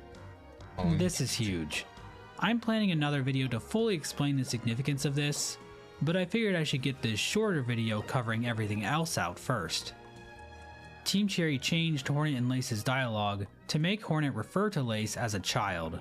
We know that Hornet is actually an ancient being who has lived since the fall of Hallownest eons ago, so either Hornet is just calling Lace an immature young person here, or all that LaceNet fanart I've been seeing over on Twitter.com for the past 6 years is extremely problematic. Is it just me, or does this cutscene of Hornet reaching the Citadel look a little weird? It looks like Hornet is drawn in a different art style than normal. There is a noticeable evolution in Ari's art style over the years, but this took me a little by surprise. We see another cutscene in the trailer, this time in the art style I'm more familiar with, of Hornet training with a new bug, similar to how the Knight trains with the Nail Masters. Perhaps this is how Hornet can unlock needle arts for her different crests. I think it's time to finally dive into what the overall lore for Silksong might be. Now, full disclosure, I'm going to make some pretty big claims in this section of the video, so please keep in mind that I am doing a lot of speculation here. We just don't have enough details to say anything conclusively about this game's story, and I'm almost certain that Team Cherry has been intentionally withholding key characters and plot points from us. So take everything you're about to hear with a grain of salt. Farloom is described as a kingdom haunted by silken song. Hornet has been captured and brought to this strange land, and now she must ascend on a deadly pilgrimage to the kingdom's peak. But who exactly are the Citadel cast who rule over the land of Farloom, and who is Lace, the mysterious bug intent on stopping Hornet in her tracks? Let's start by going over what we know. Silksong is going to start with a poem called Farloom's Folly by conductor Ramino. The poem reads as follows. They see your beauty, so frail and fine. They see your peace, woven of faith and toil. They forget your heart, bound in slumber and servitude. When you wake, they shall see your truth, a beast's nature bare to all. The game's first cutscene shows Hornet being carried into Farloom inside a cage imbued with a seal of binding. A glowing white fly comes down from the sky and lands on the cage, breaking the seal. As soon as that happens, strands of thread start to appear around Hornet. Hornet fights back and the threads engulf the bridge beneath Hornet and her captors. The bridge breaks and Hornet tumbles down a massive chasm, landing at the bottom of Moss Grotto. As Hornet climbs her way out of the Moss Grotto, she frequently stops to have what I can only imagine is a realistic depiction of a panic attack. Whether it was due to her time trapped with a seal of binding, the strange event that happened after it was broken, or plummeting down a deep chasm, something has drained Hornet of her energy. After defeating the Moss Mother, Hornet collapses, but is seemingly rescued by this church keeper, who teaches Hornet some kind of song. Hornet then begins her journey through Farloom. In Hornet's way are many hostile bugs who give off silk when hit, and threads can sometimes be seen above them when they are killed. It seems that these threads always point back towards the Citadel, with threads in the Moss Grotto and Shellwood going to the right, threads in the Farfields going left, and the threads in Deep Docks basically going straight up. The Pilgrims of Farloom also fanatically collect silk, to the point of even attacking one another, and carry it to the Citadel in some strange ritual. Hornet is eventually confronted by Lace, who mocks her, offering to kill her to save her from the suffering she would face above. After this fight, Hornet finds a bell shrine which we can only assume does something. Hornet will also meet Weavers along her journey, who will give her special skills to help her overcome the challenges she will face ahead. According to Hollow Knight, Farloom was likely the Weavers' original home, but there don't seem to be many left here. Now that we've laid some foundation, let's start breaking some of this down. Let's start by talking about the Citadel cast and the nature of Farloom itself. In the arena where Hornet fights Travio, we can see a massive model in the background. At the top of the model is a symbol seen all over Farloom, which appears to be a ball of silk positioned within a hook. Underneath this ball is a series of tubes that weave through these bulbous structures. This is very reminiscent of the Citadel, as massive pipes can be seen in the background. Remember those strange structures on the map I mentioned earlier, where I said the Weavers might be found? They are likely the endpoints for these pipes. I believe Farloom has trapped these Weavers and is farming them for their sweet, sweet silk. Which sounds a bit weird, but Hollow Knight's plot involved killing babies, so I don't think Team Cherry is against their game featuring a giant silk milking machine. I think that's why the kingdom is called Farloom. The entire kingdom itself is a giant loom, with strands from the Weavers traveling through the pipes up to this silk ball and then out across the entire kingdom, connecting to every bug below the Citadel, turning the land into one giant machine built to serve the will of those at the top. The Citadel cast's subjugation of the Weavers seems reflected in the Farloom's Folly poem from the start of the game. It's not uncommon for spiders in Hollow Knight to be referred to as beasts, and given the existence of Weaver effigies in Farloom, it seems like the Citadel cast used them very negatively, which makes sense since it seems like at some point in the past, the Weavers lived happily in this kingdom, but are now almost completely gone. It's also possible that this giant ball of silk serves another purpose, that of a cocoon. I say this for a couple of reasons. First of all, it's possible that Farloom's Folly is referring to one specific being, similar to how the elegy for Hallownest could be read as referring directly to the Pale King. There might be a higher being inside this ball of silk, and the Citadel cast is using some combination of silk and song to keep it slumbering while they feed off its power. Second, there's a noticeable pattern of cocoons in Silksong. The Weavers Hornet finds in Farloom are wrapped in cocoons, and when Hornet dies, her corpse somehow becomes wrapped within a cocoon as well. Her corpse is also weirdly void-like, but I'll address that later, I swear. I think the Citadel cast is using some sort of spell to force Weavers and other spider-like creatures like Hornet into cocoons. This spell could be what affects Hornet after the seal of binding on her is broken, and is also what makes her so weak during the Moss Grotto segment of the game. I don't think it's until the Church Keeper teaches Hornet a song on her Needlin that Hornet is able to dispel this power over her. This song might also be how Hornet frees the other Weavers from their cocoons too. If placing spiders in cocoons is how the Citadel exerts power over them, then this giant ball at the top of the kingdom is the ultimate expression of their control. I think the Citadel has captured the higher being that created the Weavers inside a massive cocoon. And through their control of, let's call them, the Weaver Lord, and the Weaver tribe in general, the Citadel cast has been able to build a massive city that shines bright as gold. A city so grand, only the pilgrims selected as worthy are allowed to enter, and many more souls below will be forced into servitude. Wow, that sounds bad. But it seems there is some kind of imbalance within the Citadel cast. I think in recent times, something about the Citadel's control over the Weavers has diminished. This is forcing the Citadel to take drastic measures, compelling pilgrims to collect silk and driving up the production of bells. And they've even been forced to send out a party of bugs to capture Hornet from all the way in Hallownest. The question of why Hornet was brought to Farloom is probably going to be the main mystery to Silksong, and likely won't be answered until very far into the game. So chances are I'm way off base here, but I suspect Hornet was brought in as an attempt by the Citadel cast to stop or slow the awakening that threatens their superiority over Farloom. Perhaps being a spider born of the Pale King's essence makes Hornet's silk even more powerful than that of the Weavers. But whatever the Citadel's plans for Hornet were, they seem to have been derailed when the seal of binding over Hornet's cage was broken. And I think the culprit responsible for this is none other than Lace. Lace can be seen conducting the same species of glowing flies that both broke the seal on Hornet's cage and launched Hornet in Moss Grotto. Lace even makes a snide remark about Hornet falling from the cage, indicating that she is already aware of what happened. So, Lace isn't just killing Hornet because she happened to bump into her and is racist against spiders or something. Well, she might still be racist against spiders, but the point is that Lace must have been planning to separate Hornet from her captors before they even arrived in Farloom. I suspect Lace is aware of what the Citadel cast intends to do with Hornet, since she comments that Hornet will face a great deal of suffering if she should end up in their hands. And whatever it is the Citadel cast is doing, it seems Lace wants to put a stop to it. And the easiest way to stop the Citadel cast from using Hornet in their plan is to straight up murder her. Lace might be trying to defeat the Citadel cast by accelerating the awakening of the Weaver Lord, or all the Weavers, which would, in turn, destroy the mechanism by which the Citadel is controlling the people of Farloom. If this is all true, then does that mean Lace is a good guy? If this theory is correct, then Hornet's ultimate goal would be to awaken all the Weavers, or the Weaver Lord, which would also destroy any power the Citadel has in Farloom. So both Hornet and Lace's goals would overlap.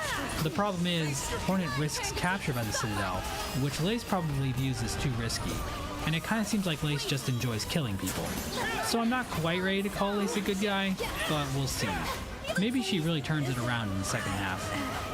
So Silksong is about a three-way struggle between Hornet and the Weavers, Lace and any potential allies she might have, and the Citadel cast for the future of Farloom. And do you know what the best part about this theory is? If Hornet does succeed, and Farloom becomes a safe place for Weavers again, that would connect nicely back to a piece of lore from Hollow Knight. The Weavers actually left Hallownest before the events of the game to return back to their old home. This makes a lot more sense if Silksong is actually a prequel to Hollow Knight. The Citadel cast is the reason the Weavers had to leave, and Hornet saving Farloom is the reason the Weavers can return. If Silksong is a sequel, then why did the Weavers leave in the first place? If it's because of the Citadel cast, why would they ever go back? Now this theory has its issues. First of all, I'm making a boatload of assumptions. What exactly makes Hornet capable of keeping this beast from awakening? How do we know for sure that this beast exists in the first place? How did the Bell Shrines fit into any of this? Who's this spider-like creature that's webbing them up? Did none of the Weavers in Hallownest think to tell Hornet about any of this? Is it really fair to say that Hornet and Lace can't set aside their differences, defeat the Citadel cast together, and move into a bell-shaped apartment together and play Scrabble? Even with these lingering questions and bold assumptions, this is the best framework I've ever had for making sense of what little we know about Silksong's lore. But we're not quite done yet. We've still got to talk about the very last shot of the trailer. The room this shot is set in is filled with void. We can even hear a droning sound similar to what is featured in the Abyss in Hollow Knight.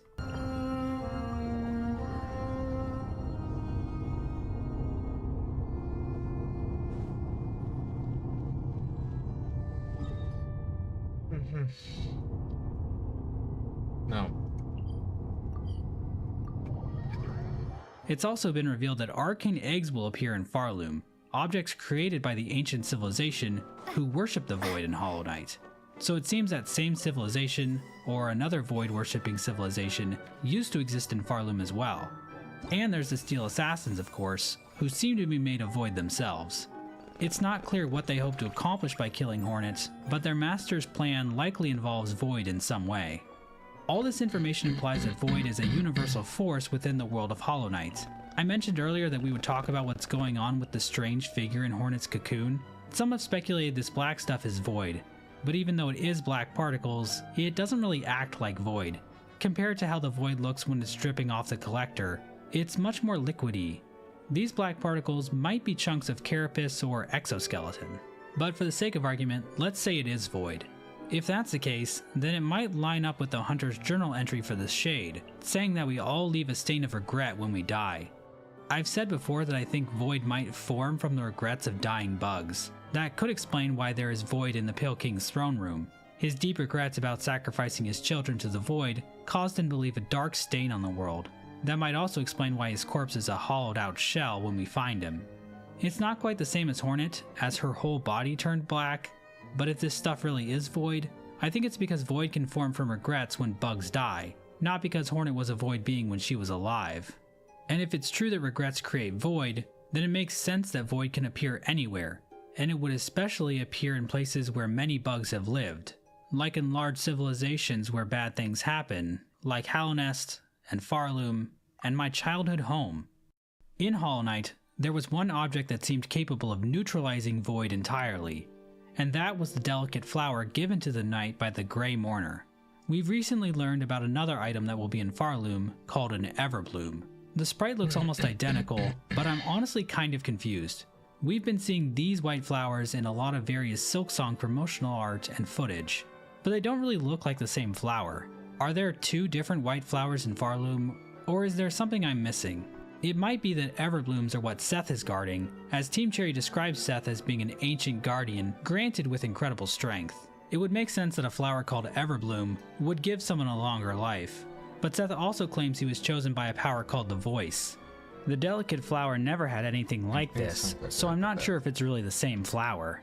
These flowers, which look more like white roses than the delicate flowers found in Hollow Knight, seem to grow from the light in the room where Hornet fights Lace the second time.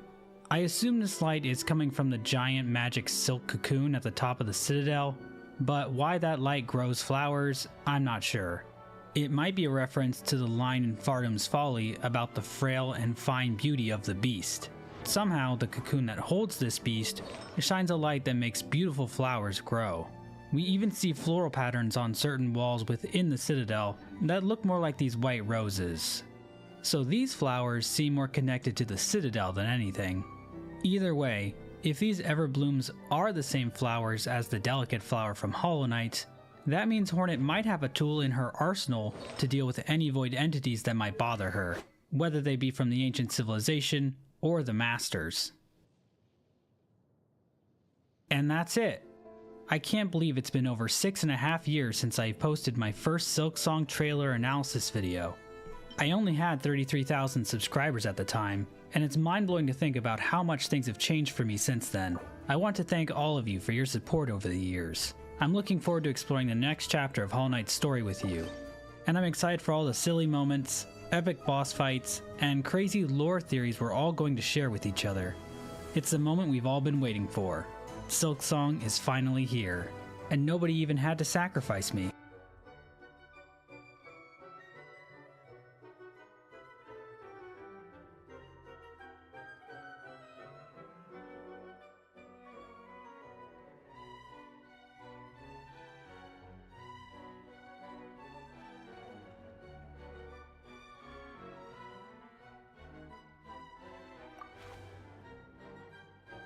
Okay, sure.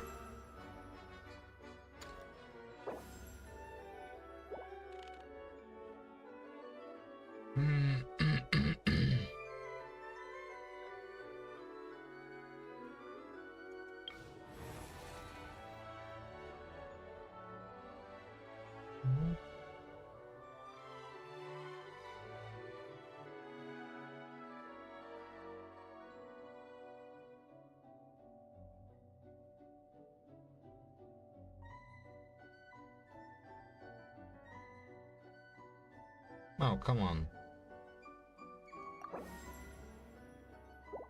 That doesn't look all that useful.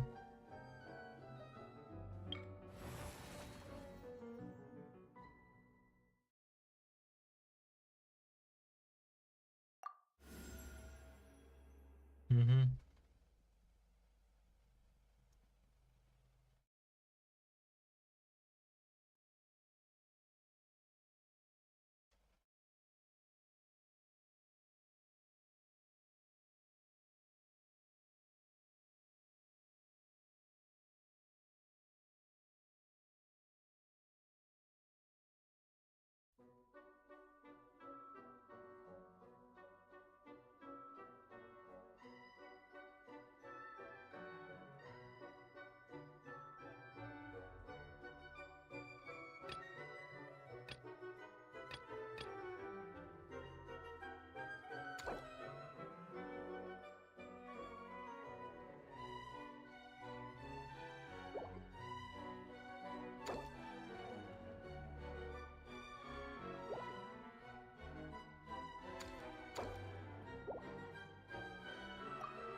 Okay, whatever.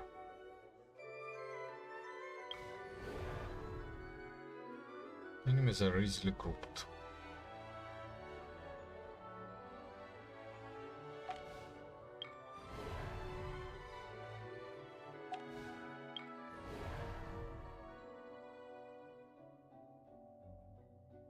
Let's go like this.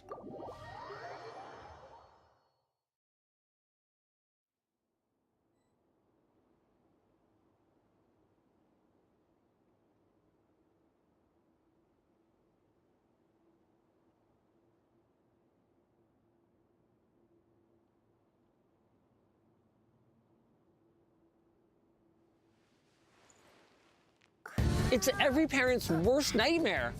My daughter comes to me the other morning before school. She looks up at me, tears in her eyes, and she says, "Daddy, the other kids have Chromebooks, and they said I need a Chromebook too." Yep, once again, I'm being forced to buy a Chromebook so another one of my Kat-Tang kids can go to school. Which is why I'm here with David, because, plot twist, I also need a Chromebook for my kid, but I'm not that mad about it. I know they sucked a few years ago, but surely they've gotten better now. they definitely haven't all improved, but there's such a wide range of devices available across an extreme range of pricing that I'm sure we can find something that suits our needs.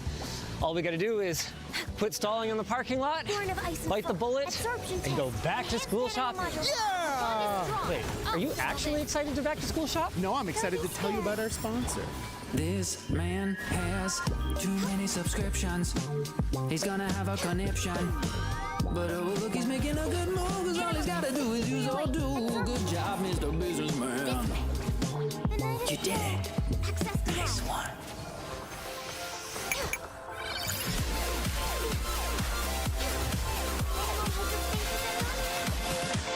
What do you know about Chromebooks, Linus? Having not looked into them since, realistically, the last time we covered them, not that much, not even where they are in the store, but I am armed with some guidelines. The school sent a list of requirements for the specs and functionality. Although they're pretty low, I hope we're not going to see anything modern that doesn't meet those requirements. And then, as a tech-literate parent, I obviously have some of my own thoughts about what I might like to have with respect to, build quality, performance, battery life, something that's going to give my kids a pretty decent experience. Two more things. Just a reminder, we are Canadian, so all the prices you see are in Canadian dollars. We'll get a nice little exchange rate down there for you. And just a reminder, I am an investor in Framework. So they make laptops. We're shopping for laptops. Make of that what you will. Is this going to be a problem? I think we should be fine. I see some of them. Random special goods. Companion random. Let's go like that. No. Enemies are easily grouped. Okay, let's Ready for a rehearsal? group them even more easily.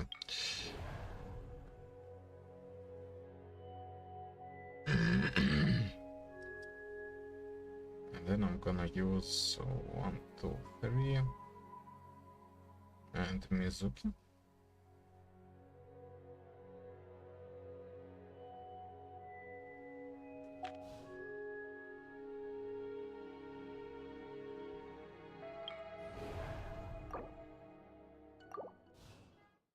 Models that I've been looking online, including the Asus CX34 that is on Okay. sale, which is pretty nice. Okay, and in terms of price range, right? Like, I kind of imagine somewhere in the 300 to 400 Canadian price range.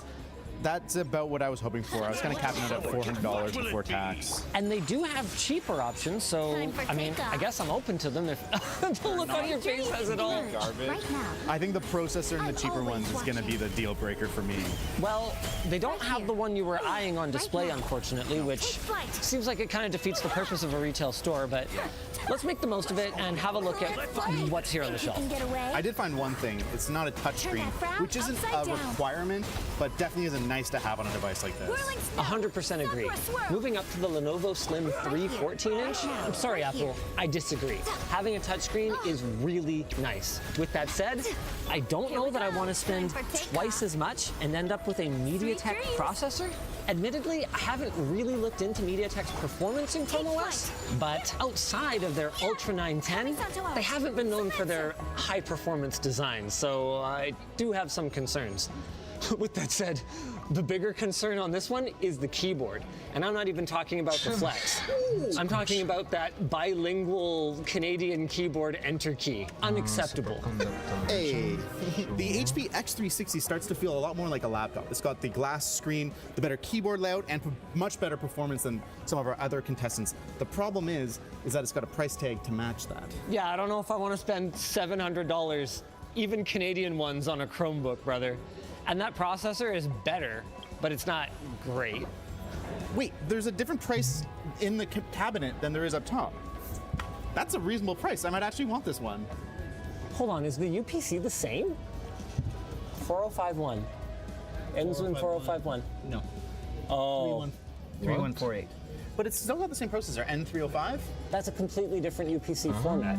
Okay, which what is it? Wait a second. This one says Chromebook, and this one says Chromebook Plus. What is Chromebook Plus? I'm so glad you asked.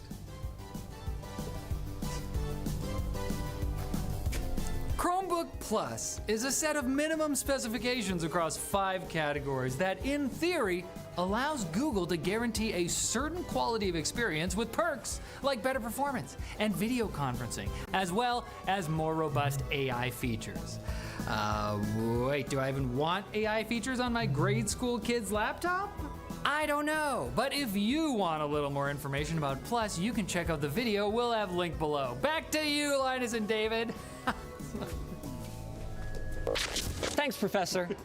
As it turns out, the difference between these has nothing to do with Plus or not Plus. It's actually that the top one is this year's model, and the one that's on special is last year's model. There's a couple of little differences. The new one has a slightly brighter screen, more storage, and actually a lower battery life rating. So maybe we should find out if they have any in stock. Let's do it. Kind of doesn't look like it. I don't think they have much in stock at all. It's back to school, and we're really doing this last minute. They apparently just use the website to check for stock, so we can do that ourselves. Sadly, they are out of stock.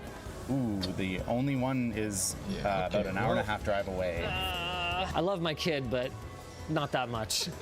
Unfortunately, mine's out of stock too, but if I'm willing to give up the touchscreen and the convertible hinge, I can actually get this one for $349 with the same performance and still with an IPS display. The kid will never know you were considering getting them a convertible. Don't watch this video, please. I think I've made my choice. As much as I'd love to have last year's model at a discount, they don't have it in stock, so I'm gonna go with this year's X360. Partially because I do like the glass top screen for a device like this. Kids can be really rough with these things, and the matte style touchscreens, not the most durable. And partly just to end up with something different than David, who's gonna go sight unseen with the Asus CX34, which we found in stock at another retailer nearby. I hope I don't regret this. I guess if I do, they have a return policy. Hey, how do you think you did, Linus? Honestly, I don't love this deal. I feel like this was, 40%. I just want to walk away with something so that my back to school shopping is done. I mean, that's kind of how they get you at retail. And then 60% wanting to see if there is any benefit that I'm getting to getting the latest model versus the bang for the buck one that you're picking up. Wait, Emerge. mine Right really here, doesn't right have now. Chromebook Plus branding. Manifest. Oh, it's here. Cryo incarnate. Oh, What the heck? Enhanced animal Anyway, modules. David ended up with the Asus CX34 for $399 Canadian, and I've got the HP X360 for $599. $599? $699. Right here. That Emerge. much? Right now. I don't know, leave that in. I really don't feel like this is going to end up being the play, but one thing that I your guess I get master's bidding. is Google guarantees 10 Right years here. of updates on Chromebooks from the Animal release of the new model, hyperspace meaning that I will get Take updates flight. a little bit longer. Embrace the ice. Even then, I gotta say, it kind of seems crazy that you'd spend this much on a Chromebook when, like, refurbed MacBooks exist, which, come to think of it, my kid's school requires Chromebooks. What's your excuse for cheaping out? Let's get these unboxed. Mine's no great mystery since we saw it in the store, but this will be our first hands-on with David's laptop. Pressure sense. You know what? This does not Will do. feel like $300 less than the one I got. I think you're gonna be pretty happy with just the feel of it. Woo! But you might have gotten bamboozled on the keyboard. Sorry, my, French-Canadian friend. But nobody likes the keyboards we have to put up with because of you people. What do you mean, you Contraptions are people? calibrated. We may now depart. Ooh, and it is a little flexy. But if we're being real, mine's even worse. Yikes. It's almost like they introduced these machines at $600-700, knowing that next year they're gonna have to sell them for $399 to get rid of them. And bake that into the build quality. And while I know some of you will be sitting there at sure. home going, well, who really cares? No one's doing that to their laptop. Have you seen the way kids handle these things? Well, my laptop's on. Anyway, the reason I took my laptop out was to also talk about how kids' backpacks aren't always really optimal for holding a laptop. That is, unless you get your kids the commuter bag from lttstore.com. Yeah, one day they're gonna find it.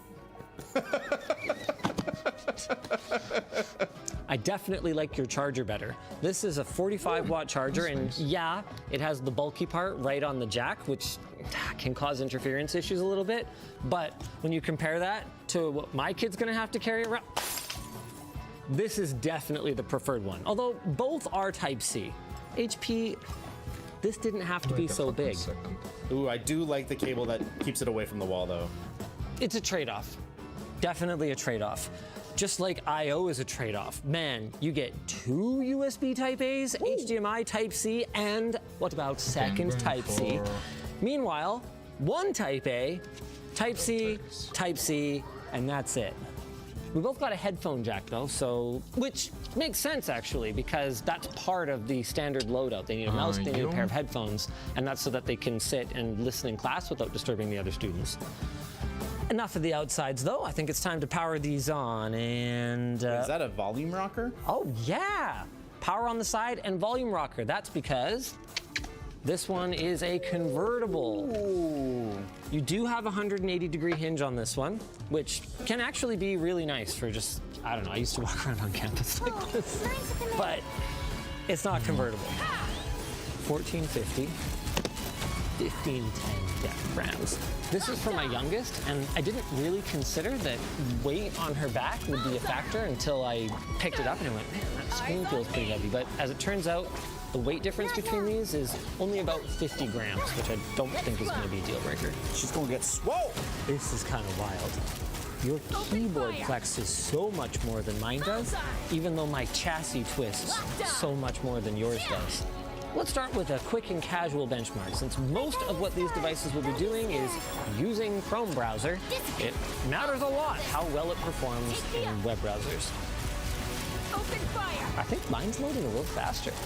It's pretty close. Did you notice that? Open fire. Open Nope, fire. I think it's just margin of error. I think yours was a little faster that time. ashes. Both are perfectly suitably adequate, but Get with me. there are nice to haves. run. Like, let's say you were watching video, for instance. What are the speakers like? We'll say this. Oh wait, I was gonna say I don't think that my screen is that much brighter. It is. Yes, but it's a big color temperature difference too.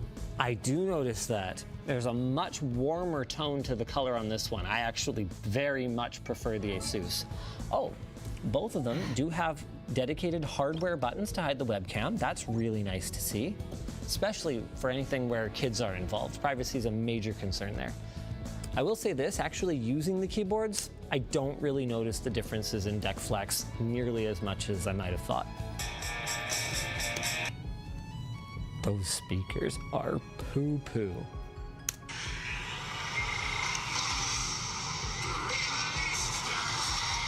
It turns out, poo comes in all kinds of flavors.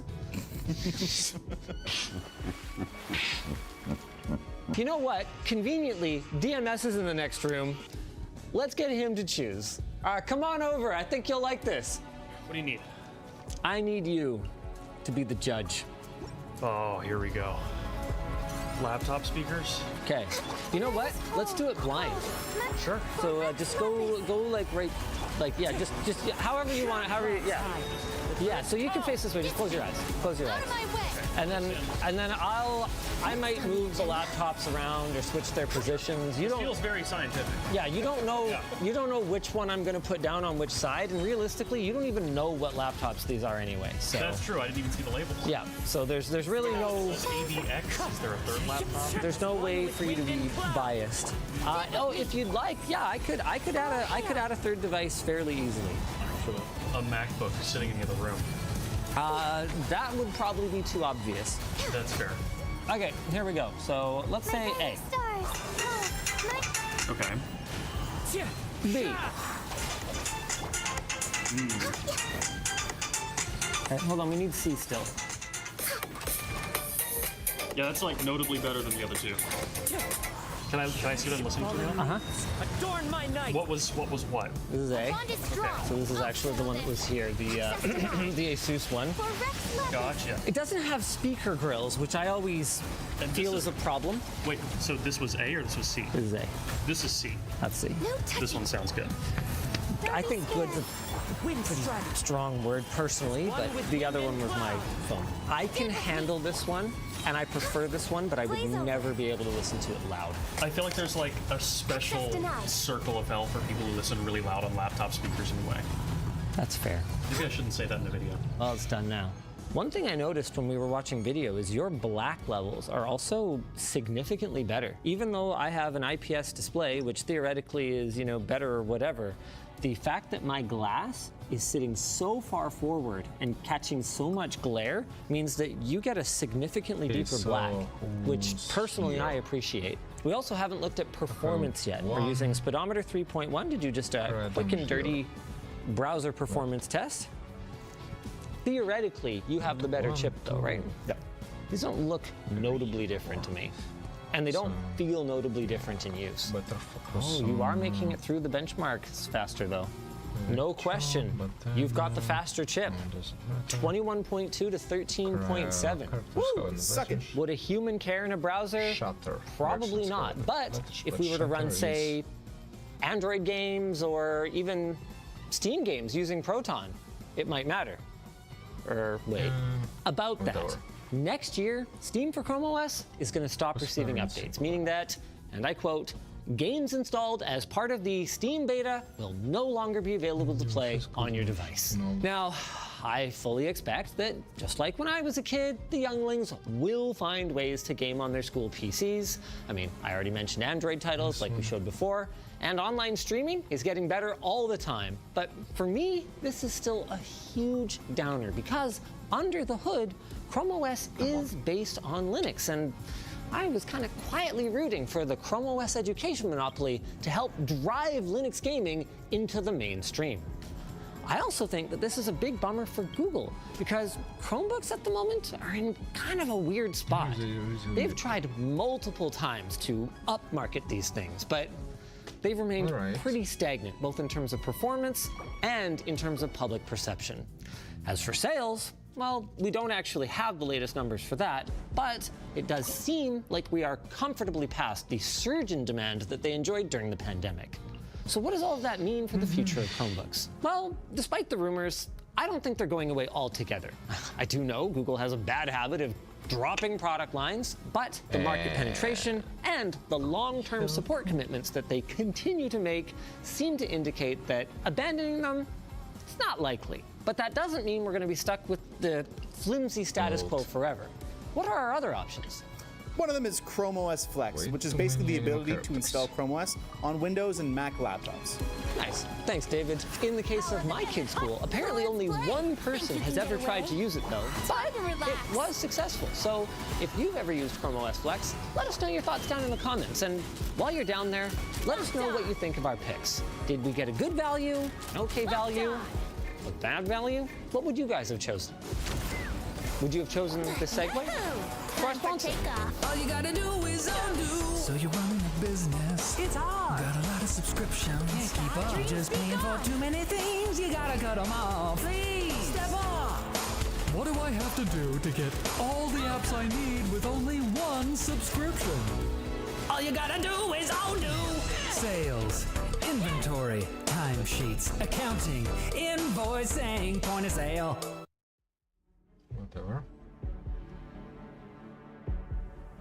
Lithium metal battery doubles energy capacity, chain bitterness. Long-term viewers of this channel will know that when I'm not banging on about how bad the climate emergency is, I can often be found talking about potentially exciting new battery technologies. I do that not because I suffer from any delusion that battery energy storage is the solution to our somewhat existential predicament, but because I recognise that it will at least play a key role in the renewable energy future that the world will have to reach as soon as possible if we want to have any chance at all of maintaining the comforts and conveniences of our modern way of life. I've made dozens of videos over the years covering the various combinations of chemistries and materials under development. I even made a full comparison video last year with a breakdown of the pros and cons of all the main contenders. One option I haven't looked at in any great detail, though, is the concept of using a solid lithium metal anode to replace the graphite anode that's typically used in the vast majority of existing lithium-ion batteries. And that's because, for a whole range of reasons that I'll come to later in the video, it looks like a mad idea, fraught with difficulty and dangers, that at least on the face of it, ought to make it a complete non-starter. And yet chemists have been kept super busy in their laboratories over the last decade or so, relentlessly striving to iron out the shortcomings of lithium metal battery or LMB technology. And now, even the world's largest battery maker, CATL, has thrown its hat into the ring, recently announcing some sort of breakthrough in lithium metal technology, at almost exactly the same time as researchers from Tianjin University, at the other end of China, published their own research outlining another apparently groundbreaking technique that they reckon can potentially double the energy density of existing lithium-ion batteries. So go on then. Looks I'll like bite. I'm gonna use Shenka. Hello, and welcome to Just Have a Think. So why am I coming over all cynical and sceptical about lithium metal batteries then? Well, I can see the attraction, don't get me wrong. The graphite anode in a typical existing lithium-ion battery is essentially multiple layers of carbon with spaces in between that lithium ions can be squeezed into as the battery charges. That's the intercalation thing that I've talked about in previous videos. Graphite is a very safe and stable material, so it's a pretty rock-solid way of storing lithium ions. But space is limited. It's a bit like putting books on a bookshelf. There are only a finite number of places available. Unleash! A solid lithium metal anode does away with the limitations of the metaphorical graphite bookshelf altogether, because the entire block is an active material rather than just some small gaps in between atoms. That means, in theory, a lithium metal anode can hold about 10 times more charge per gram compared to graphite, which means a battery with lithium metal could be much lighter or last much longer between charges. So we definitely want that, right? But then we have to talk about the downsides. Before we get to that though, if by chance you happen to be one of the 43% of viewers who's not yet subscribed to the channel, then I completely respect your freedom to make that choice. But if you did feel like you could click on that little button, which is completely free by the way, then you would be playing a massive role in growing the channel and helping me get my videos to a wider audience. And I would consider you a very kind person. So what about these downsides then? Well, first of all, because lithium can literally deposit anywhere it likes on a lithium metal substrate, it tends to clump together and grow into the sharp tree-like spikes that many of you will recognise as the dreaded dendrites that can potentially poke through the electrolyte membrane and in extreme cases even reach the cathode on the other side, causing a short circuit. So we definitely don't want that. And of course, lithium is an extremely reactive element, as anyone who popped a little piece of it in a water jug at school will remember. There's no water inside a battery, so while the lithium might not fizzle or burst into flames, it can still react with the electrolyte itself in some very unwelcome ways. And those reactions tend to create a crust on the anode surface that prevents the flow of ions and seriously shortens the battery's life. And that's where these guys from Tianjin University come in. They focus their efforts on trying to solve that electrolyte reaction problem. Apparently, there are two main ways an electrolyte can allow ions to move.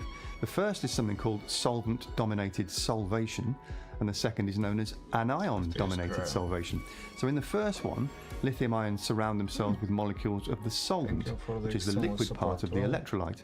That allows the ions to move very quickly through the medium, which we definitely want. The trouble is, it also exacerbates that crust problem I just mentioned, something the battery chemists refer to as a solid electrolyte interphase, or SEI. By contrast, in anion-dominated solvation, the lithium ions tend towards the negatively charged salt particles, which are dissolved in the electrolyte solution. That significantly reduces the buildup of gunk on the anode surface, but it makes the ions very sluggish across the electrolyte, which we definitely don't want. The new idea being developed by the Tianjin team is something called delocalized electrolytes. So here goes. Instead of trying to force lithium ions into either a solvent-dominated or anion-dominated structure, the team wanted to create an electrolyte that enabled those ions to exist in a more chaotic, disordered environment that could potentially represent the best of both worlds, allowing them to move efficiently while preventing the harmful crust buildup and reducing the energy losses. Great idea on paper, significantly more difficult in practice though.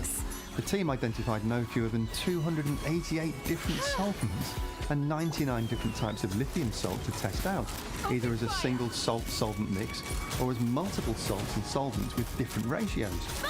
Now I don't know what number of different combinations that represents, but I do know it'll be a very big number indeed. And of course that's where artificial intelligence came into play, because no self-respecting science paper can be published these days without including the letters AI, can it? To be fair to AI, this is the sort of thing it's really very good at actually, so it made a lot of sense to use it here. It grouped the combinations into clusters based on their properties and then looked for outliers that were either at the extreme end of fast but gloopy or at the other extreme of clean but slow. And then it spat out a selection of the most viable recipes that the researchers could test against a traditional electrolyte. That gave them semi-delocalized electrolytes, or SDEs, and ultra-delocalized electrolytes, or UDEs. And sure enough, using computer simulations, X-ray scattering, something called Raman spectroscopy, and a technique known as nuclear magnetic resonance, or NMR, the team found that the UDE version really did create the most desirable disordered environment. So they used their new formula to make a few experimental batteries ranging from tiny coin cells right up to multi-amp-hour pouch cells. And they got some very nice energy densities. A 5.5 amp-hour pouch cell achieved 604 watt-hours per kilogram, and a 5.2 amp-hour configuration with an ultra-lean electrolyte, using very little liquid, managed 618 watt-hours per kilogram. Looks great, doesn't it? Compared to the energy density of the best existing lithium-ion technologies currently available. And I can almost see you all bracing for the major caveats. So here's caveat number one. The first lab cell went down to 517 watt-hours per kilogram after 100 cycles, and the ultra-lean version only remained stable for about 90 cycles. Not quite the 1,000 to 1,500 cycles that a typical Tesla battery achieved before being removed from the vehicle and put to use as a stationary storage medium for many more years. So what about safety? Well, the results of the Tianjin University tests did show that by designing delocalized electrolytes, you can reduce gas evolution, stabilize surfaces and slow down runaway reactions, which sounds like progress. And some fluorinated solvents and salts are apparently very fire resistant. But these things will be up against lithium iron phosphate batteries if they ever come to market. And while that chemistry has a fairly unspectacular energy density, it is extremely safe indeed. As we've seen several times on this channel, you can drive a nail straight through the middle of an LFP cell and nothing happens. It'll never be possible to produce a solid lithium metal anode that doesn't react to moisture if the cell is breached in a crash. So the best we can hope for here is to mitigate safety risks via improved electrolytes, maybe solid state configurations, flame retardant additives, and strong pack level engineering. But for some applications like premium long range EVs or drones, or perhaps even larger forms of aviation where energy density is critical, those trade-offs may be deemed to be worth it. And that's the angle that CATL appear to be pursuing.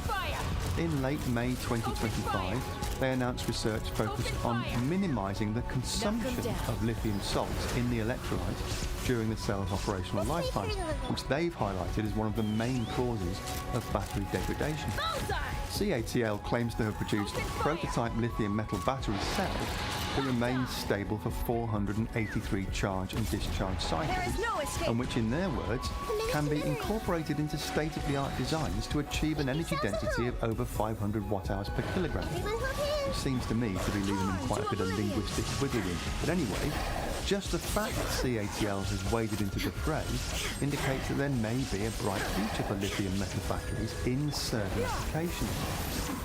Just don't expect to see this in your home battery system or your daily commuter car anytime soon. Let me know what you think in the comment section below. So that's it for this week. Don't forget to subscribe to the channel if you enjoyed this video. And if you also click on all notifications, you'll get a ping every Sunday when I post a new episode.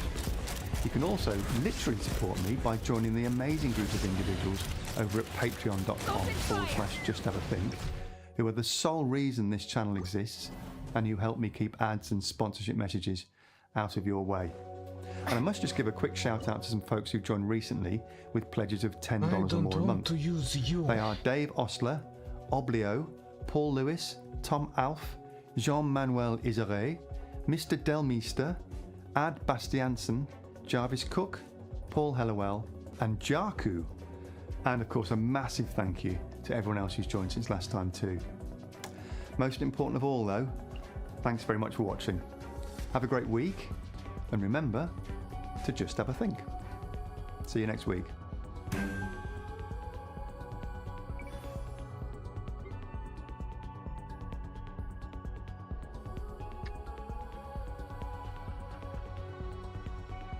It's really unfortunate. Have to sub the pieces. I think I should go for something like that.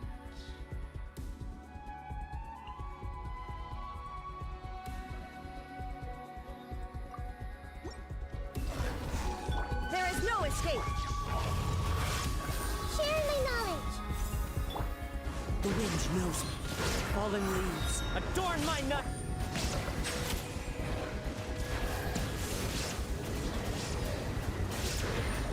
Be sanctified.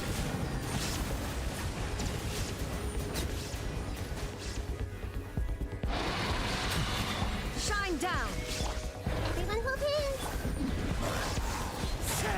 Clouds high. The birds call. How come you just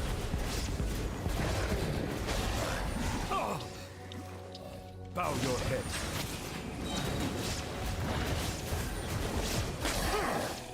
Illusion shattered. Hey, make yourselves at home. Settle down. yeah, that works. Let the mighty be humbled.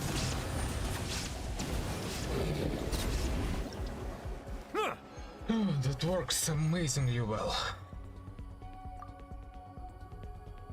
Okay. I'll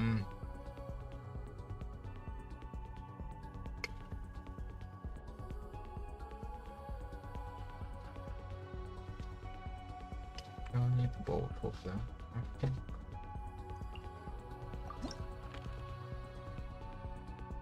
Rebel origin.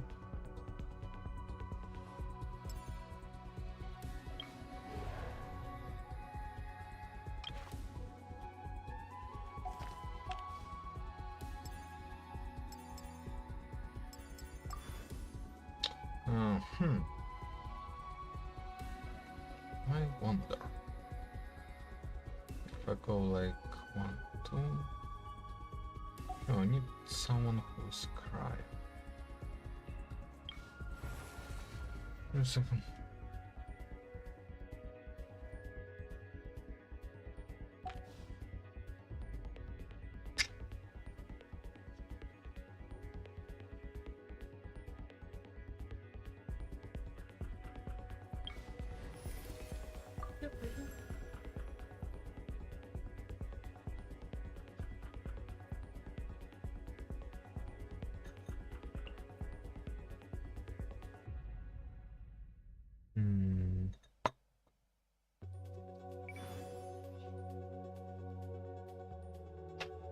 One of two characters.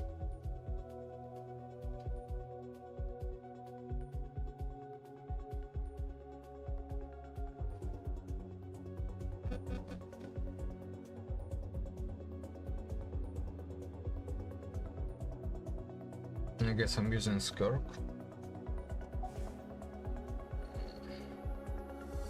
Need something taken care of? Yes.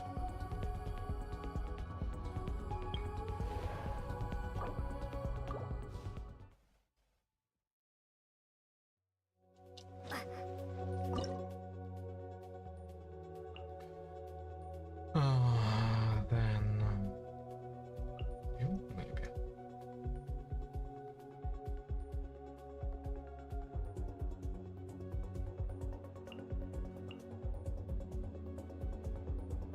Something like that, maybe. We do want minimum stuff.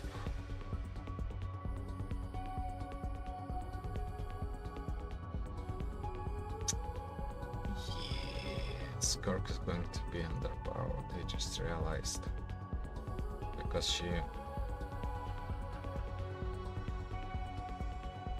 Unless I use her here, but then...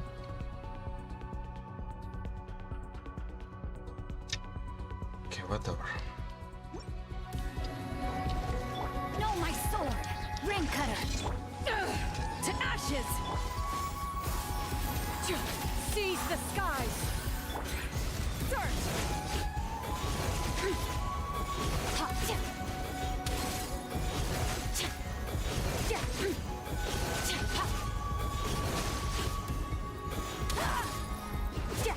Rain outlines your fate.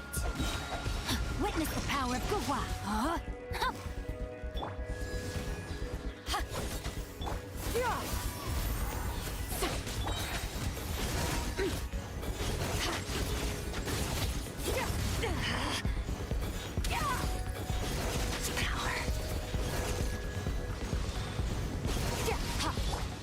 No, my sword. Time to act. Ring cutter.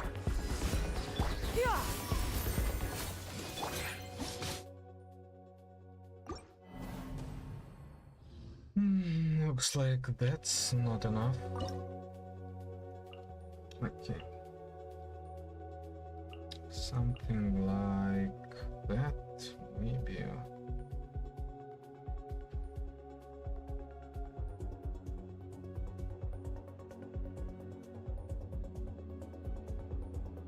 Oh, it's level 0.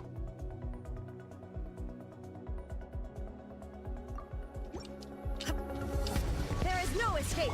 Rain outlines your fate. Wait. Grow, grow, grow. Make way for the torn to oblivion.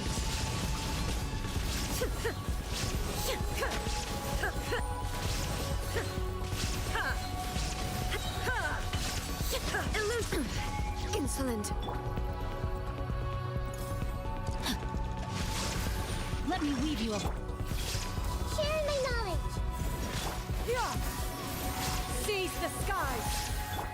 Inazuma shines eternal.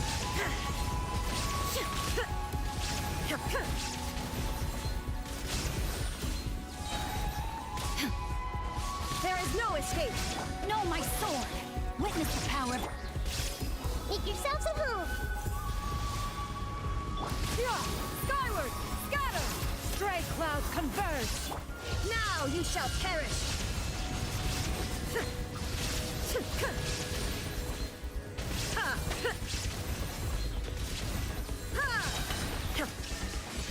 Rain outlines a minor setback. Let me weave you a verse. Share my knowledge. Skyward! Make way for the... Inazuma shines eternal! Oh, come on.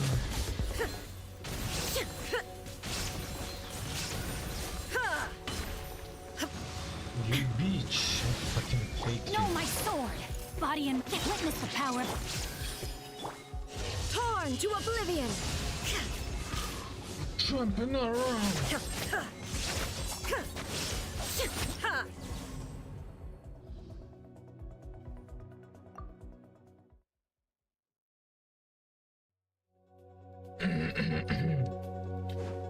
Fucking asshole.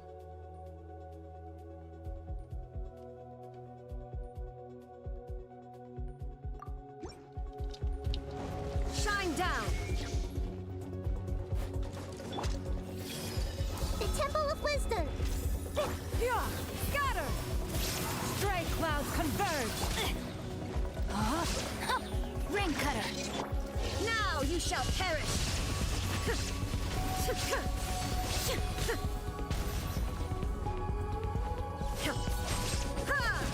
Illusion shattered! No, my sword! Commit it to memory. Make yourselves at home. Make way for the attack! Let me weave you a verse. Inazuma shines eternal!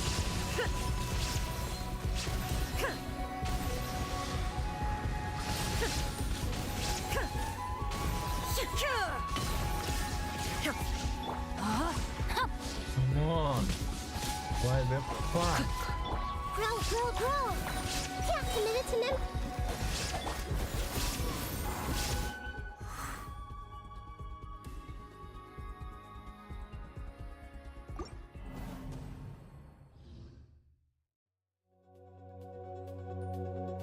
What the fuck does this fight works?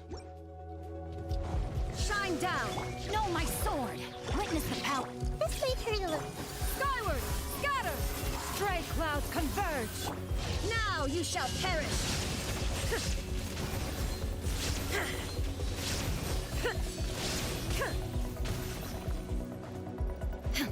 There is no escape!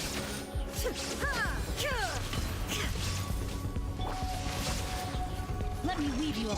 Commit it to memory. Share my knowledge. Skyward! Make way for the... Inazuma shines eternal!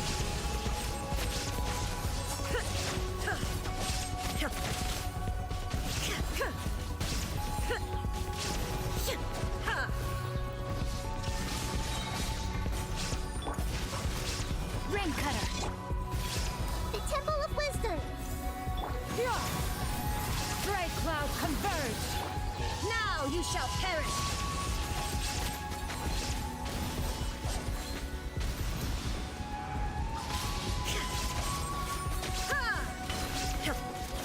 Illusion shattered!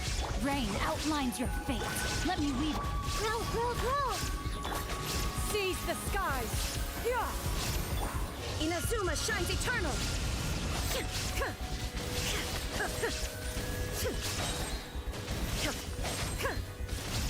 There is no escape!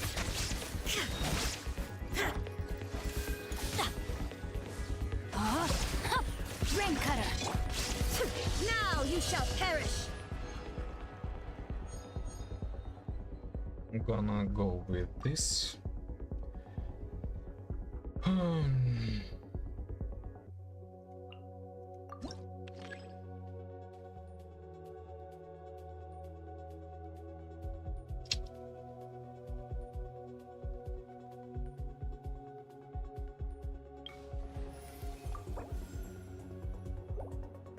Thank you.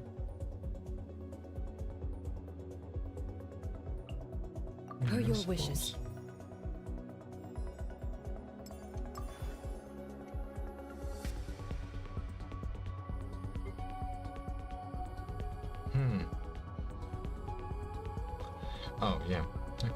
Skark. 1, 2, 3, and then 4. That's the Skark team. I can use whoever I want on the not Skark team.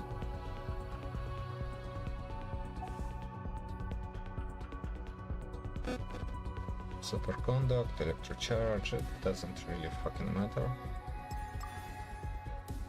Electro.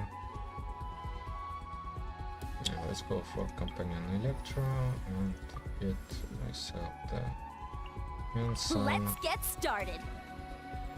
And everything else fucking doesn't fucking matter. Well, no, wait, not really. Because actually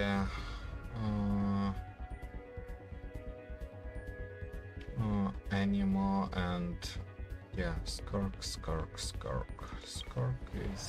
fucking trash. Actually, you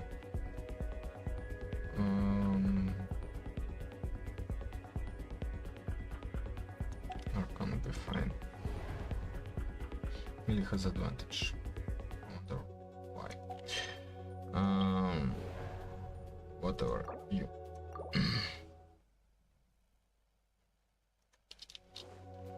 Just fucking try everything. Okay. You, and you.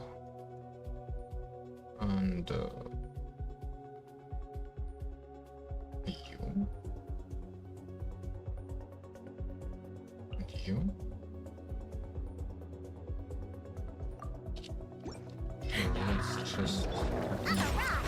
Can't handle your drink. Start the power that ended. Let's run. Bullseye!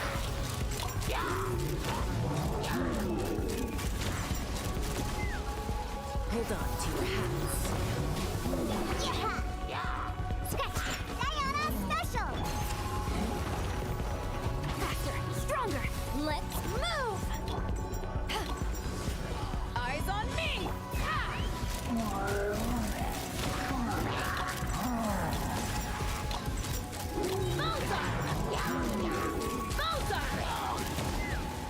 Knock him down. Look at you. Controlled breathing. Start the whoop. Take me up. Locked on.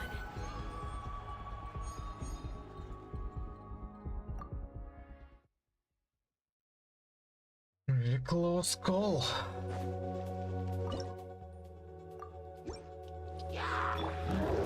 Diana special.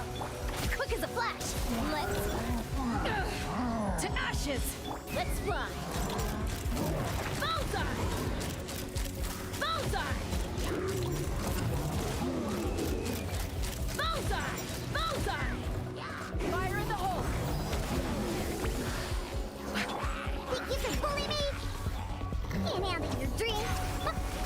Step aside. Start. Eyes on me. Ha! Locked on. Open fire. Bullseye. Bullseye. Hold on to your hats. Beautiful.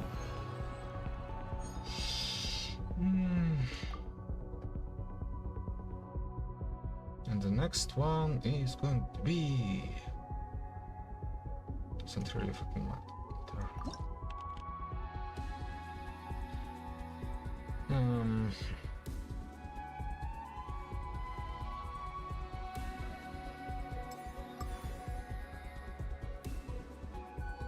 No DLC matters. Let's try this one. Maybe that will matter. Some nuclear divergence.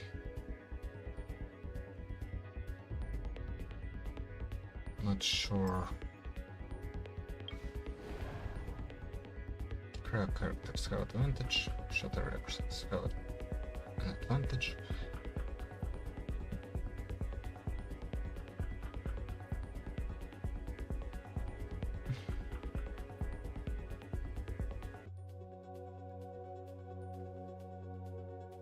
And hook into Shatter. Guess one specific character.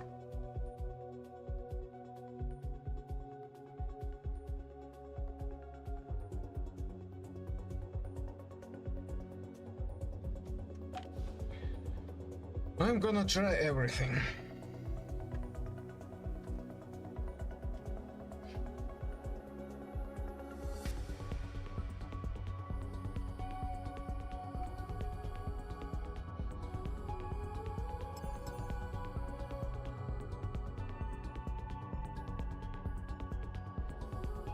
But maybe, just maybe,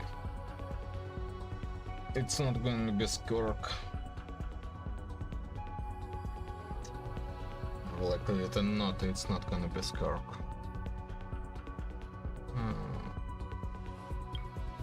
Let's trade this one. Character is this.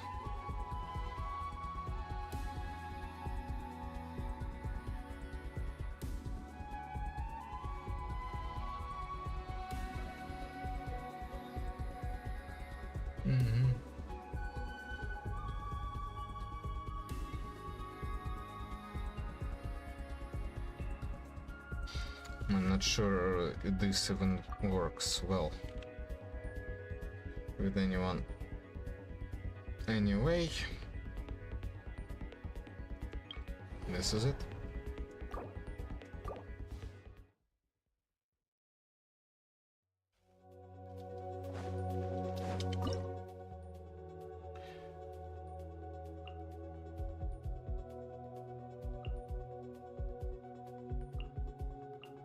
Something like that.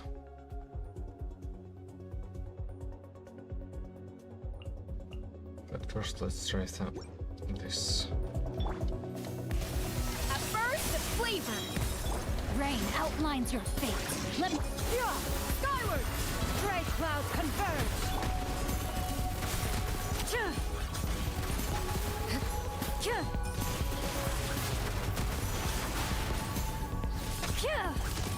Time to testify.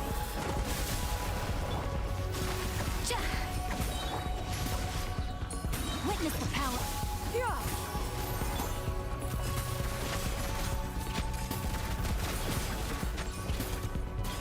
No way. The pinnacle of excellence! Skyward! Into the shadows.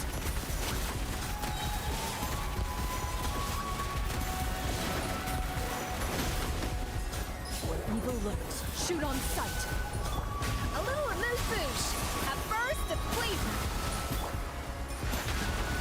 Let me weave you a burst. Body and...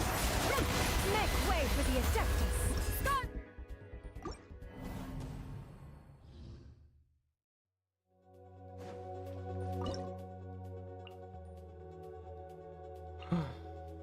Something like that. I'm not sure Xingqiu does anything.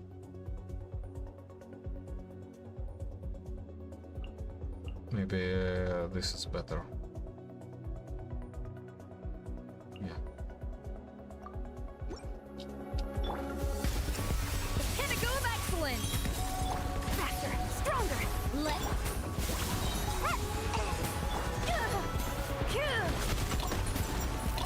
Hunt them down.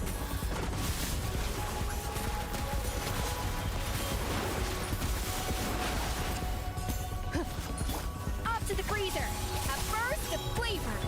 Quick as a flash. On my mark. Gotta dash.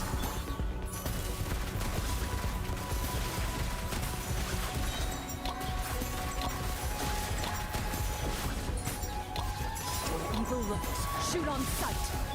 A dash of frosting. The pinnacle of excellence. Controlled breathing. Start the ninjutsu. Loaded.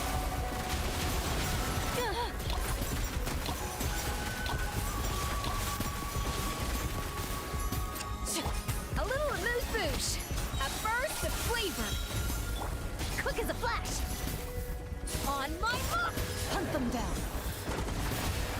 Ready.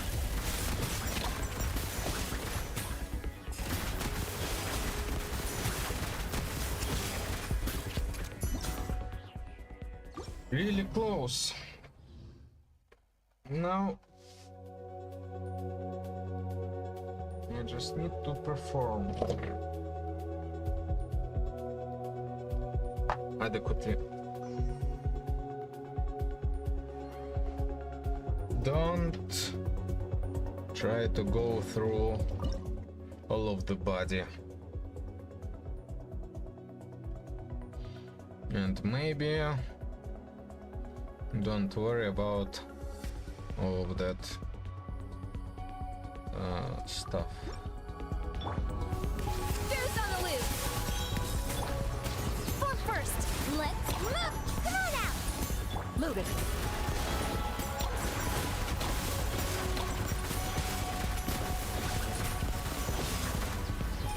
Time to testify. At first, the flavor. Start the. Can't catch me.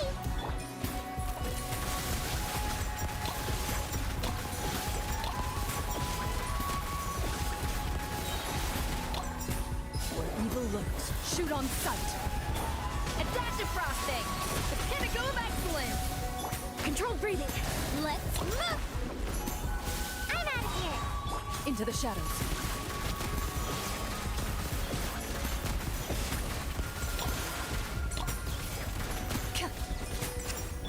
A little amusement.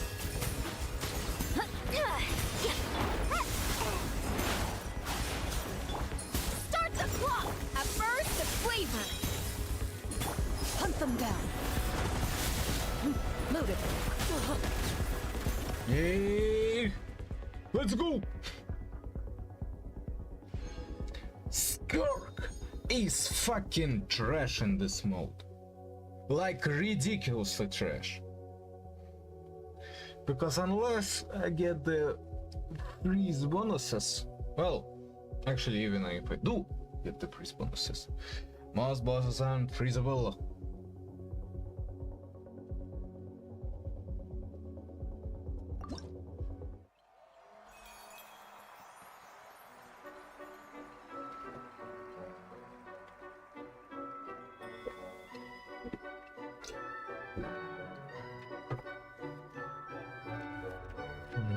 Yeah, sure.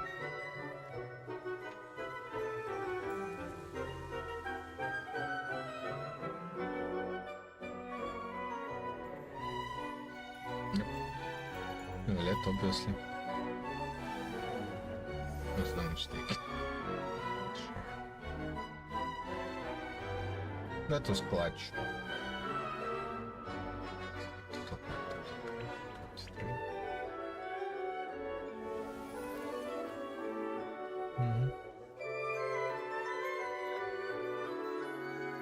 Mostly because of the bonuses.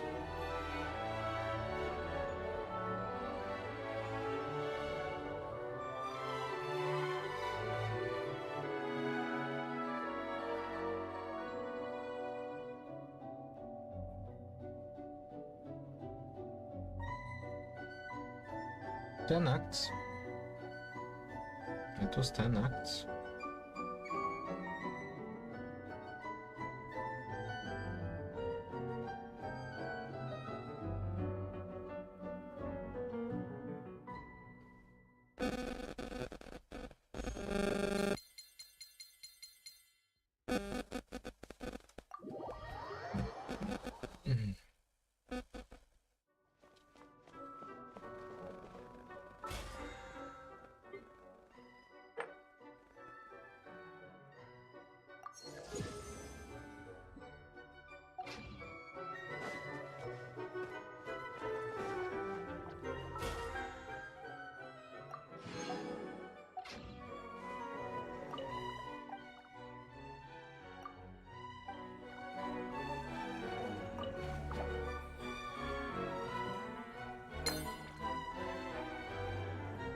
Yay! Yay!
you, Mana. I appreciate you, Mana.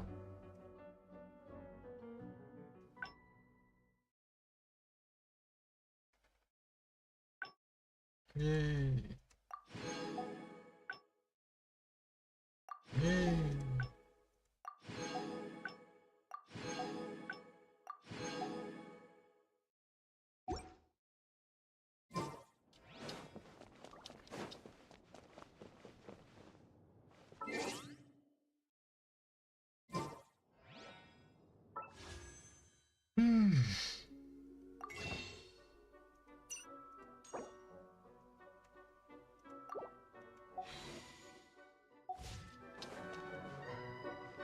Okay, so this end. Not quest. Go to Natlan.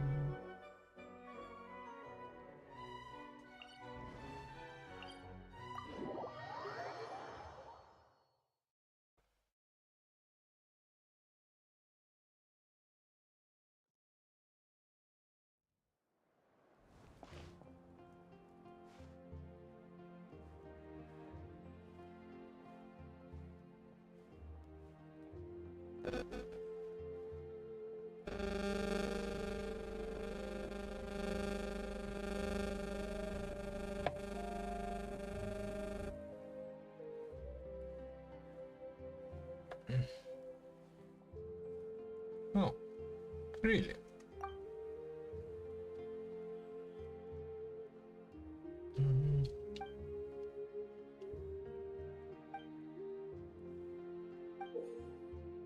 Yay! Yay! Nice.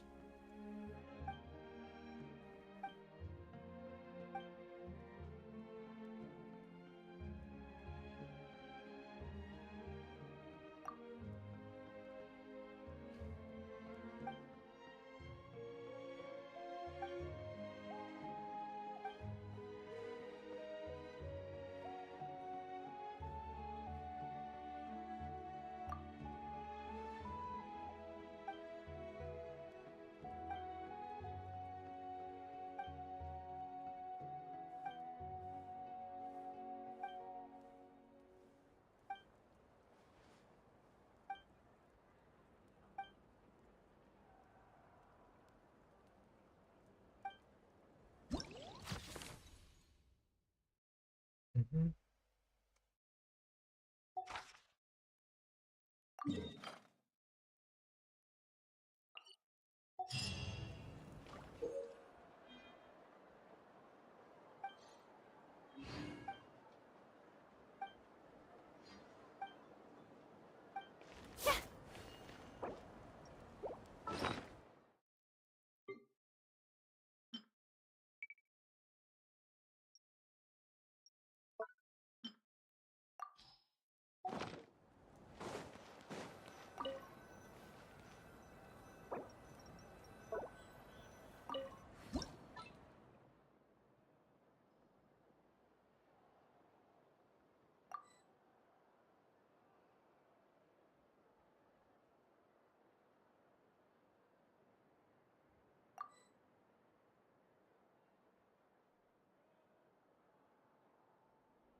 down!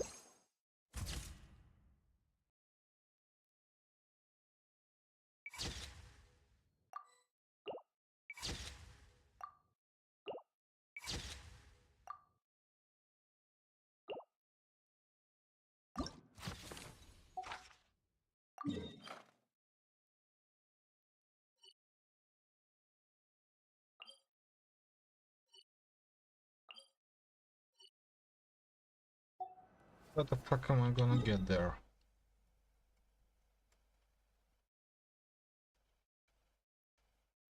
Where even is it?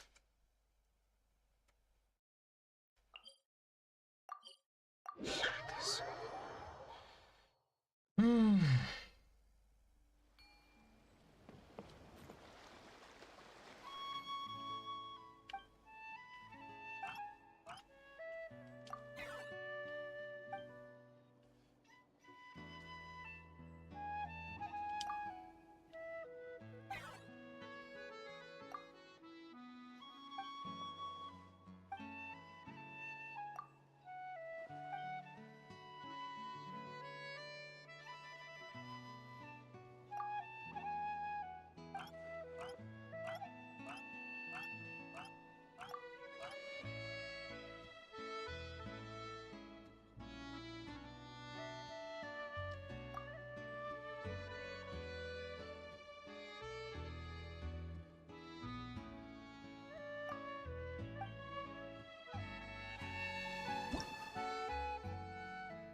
I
got a new letter from an informant.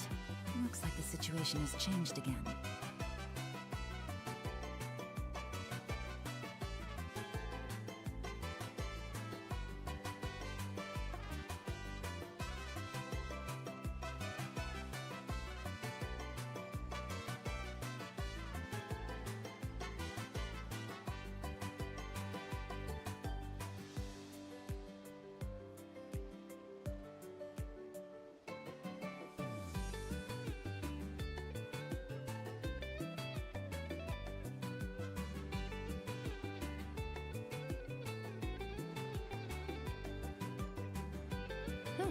Good roll. All right, maybe I'll take one more day off and knock out the rest of the work once I'm feeling up to it.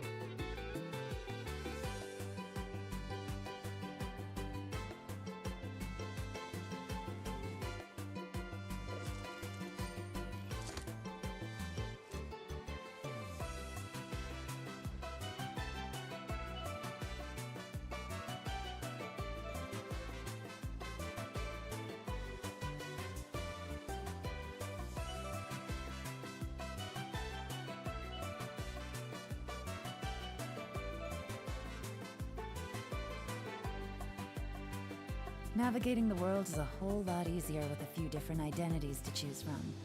Need me to come up with some for you?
It's pouring out here! Oh, wait, the water levels aren't rising, are they?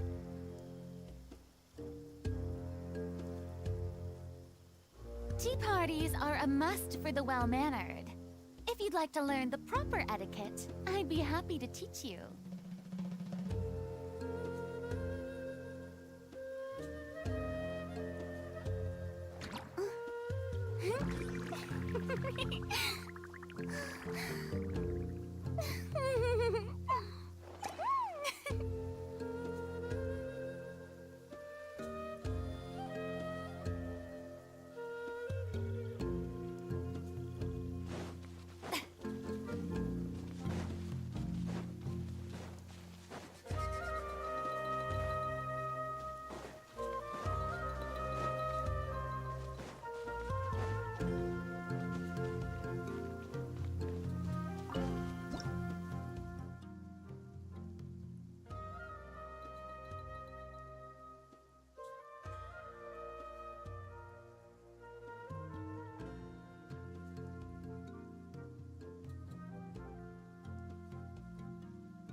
If you're not sure what to do next, how about I take you on a walk?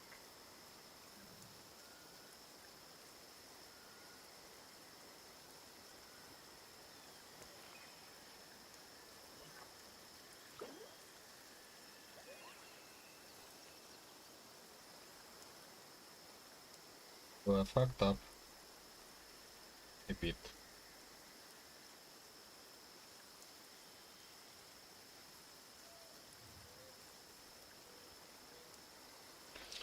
Could have extracted an amount of money from the you know what, but I didn't. What they say is true. You have to see the world for yourself to appreciate how beautiful it is.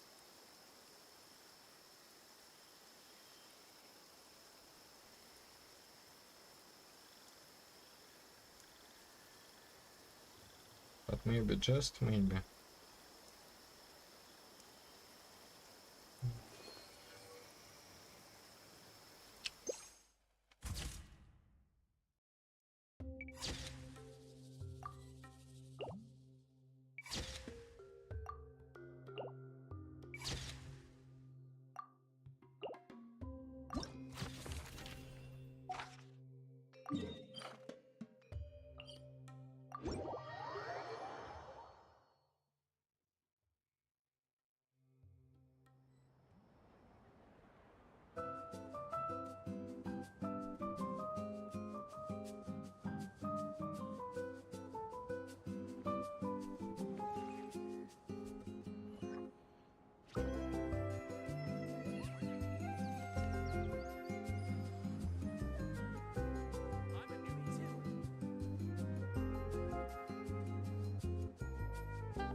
Oh.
What was the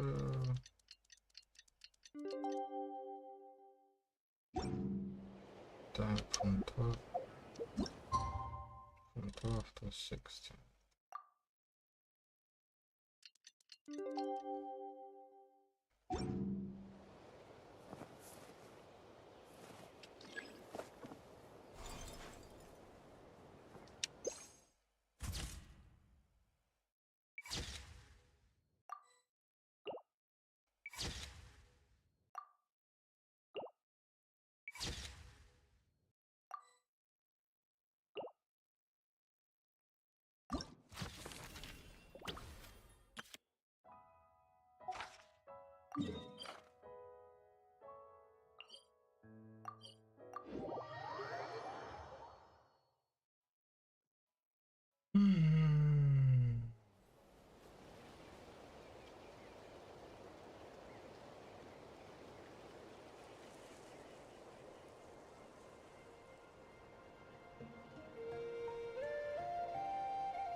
I'm feeling alright today.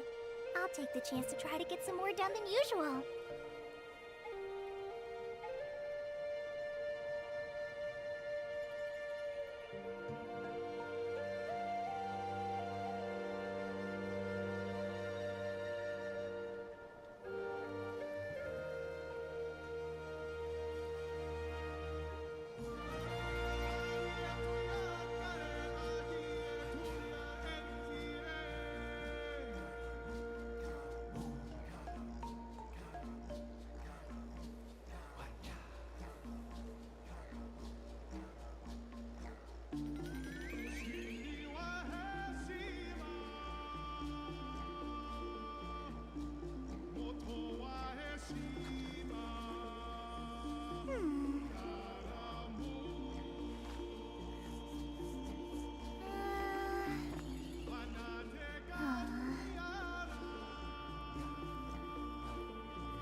Okay.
Let's get down to business.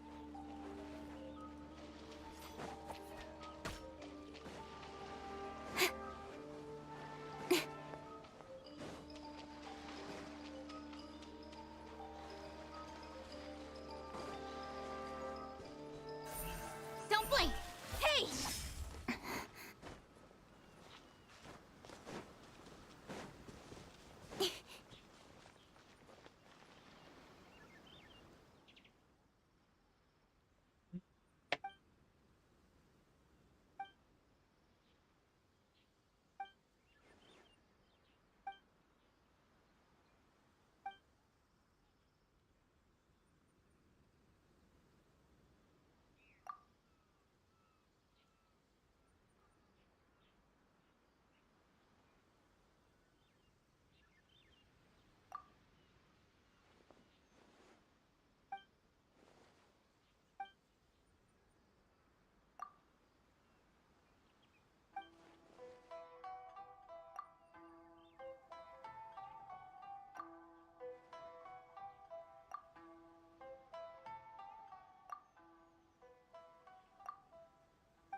Keep trying.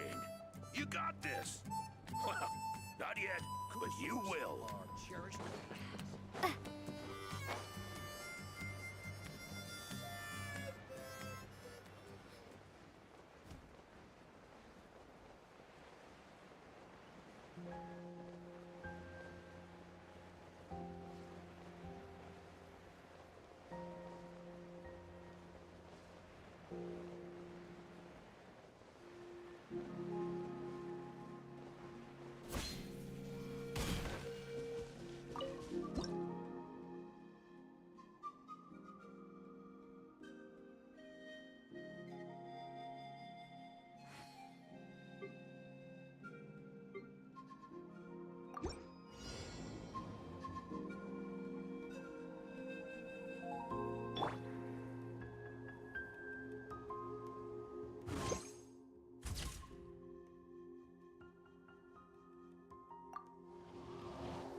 Into the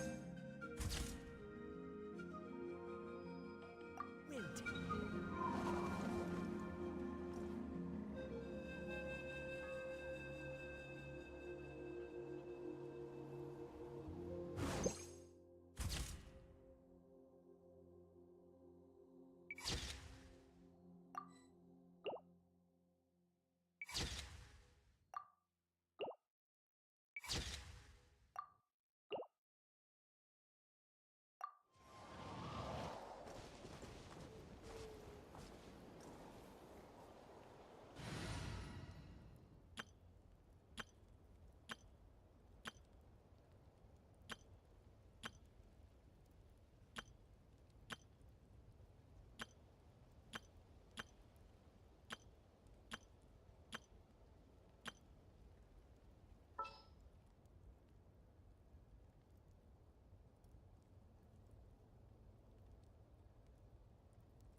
Is it time for a magic show?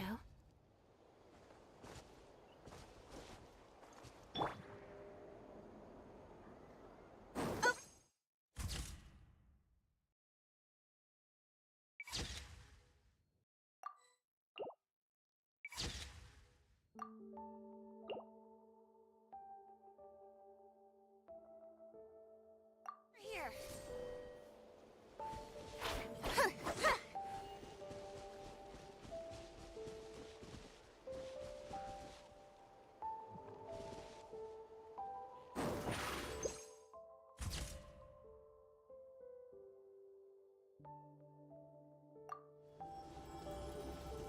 Step on up.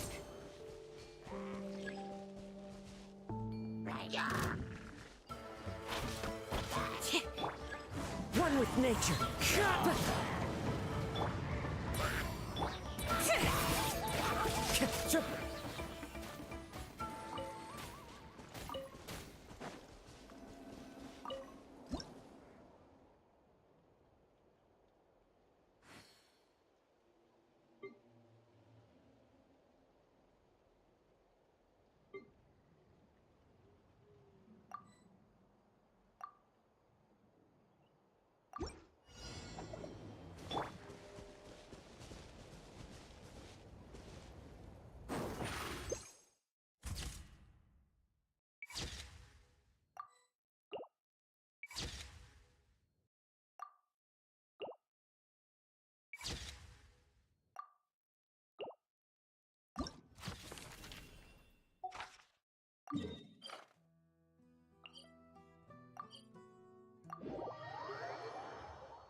Into the wind.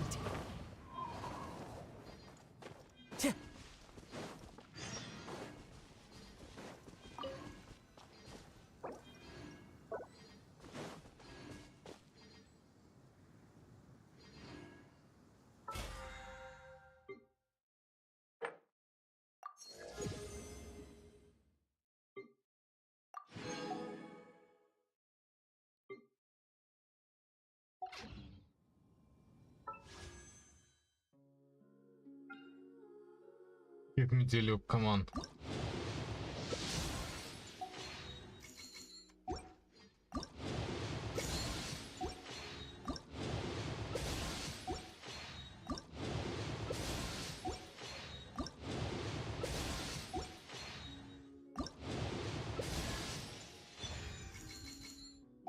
No.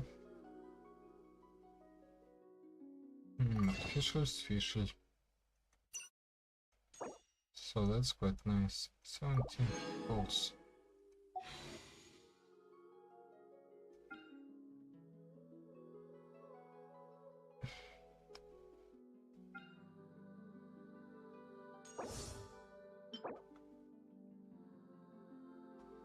Oh, that's bullshit.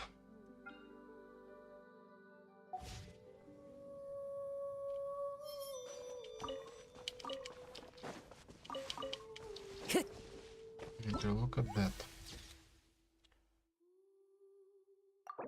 5 hours remaining, but everything collected here.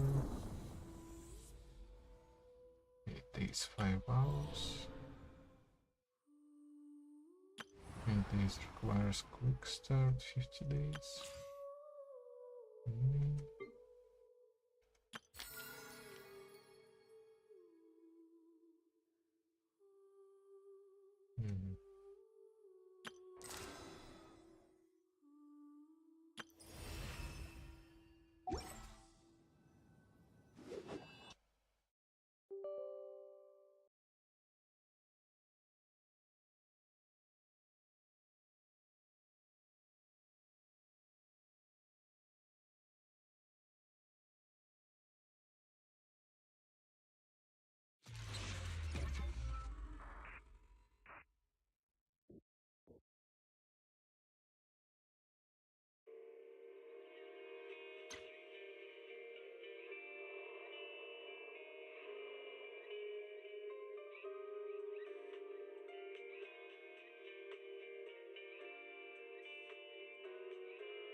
Okay, so that's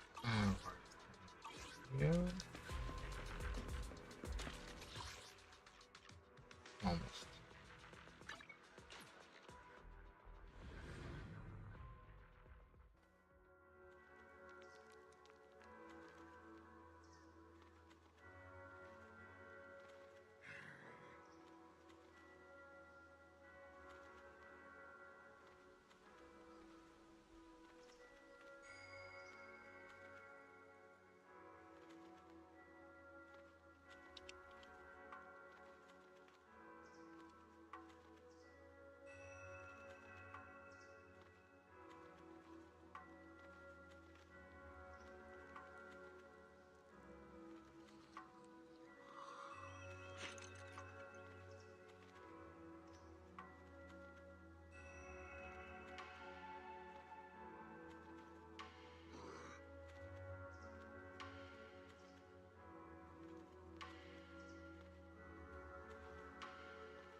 Nice.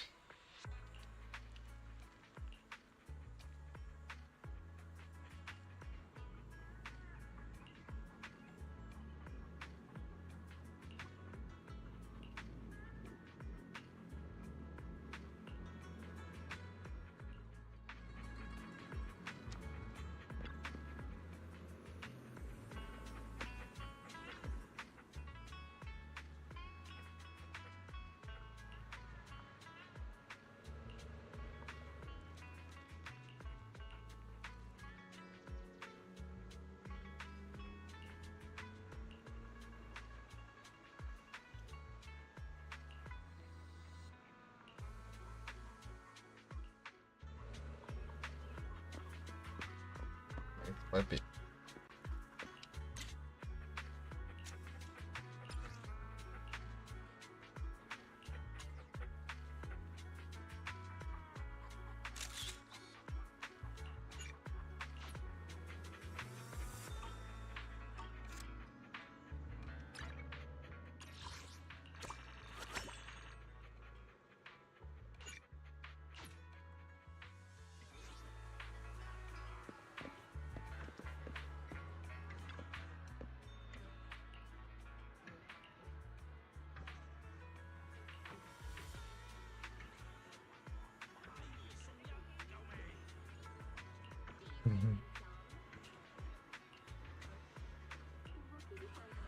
Morning!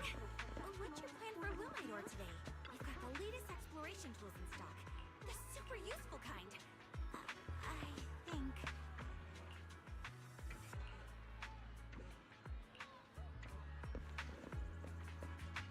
Well, honor.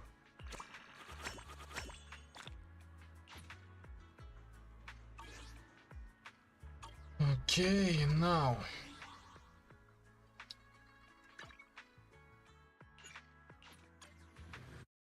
Log out.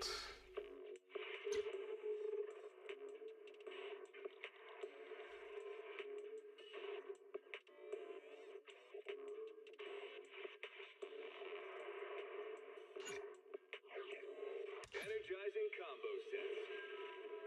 Hearty noodle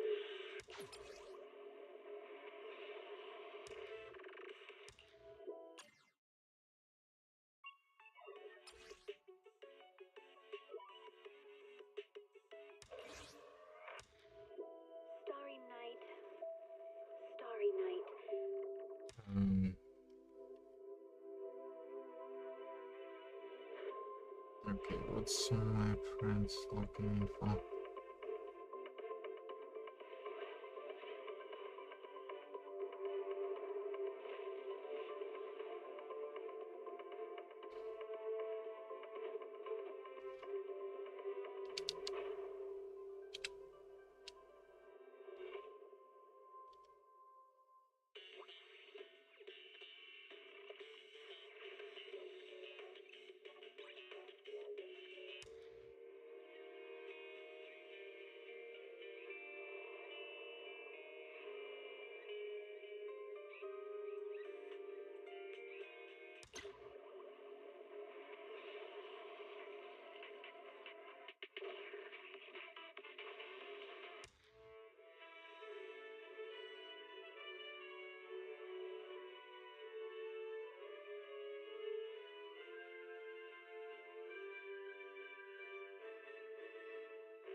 Energizing combo sets. Hearty noodle bowls.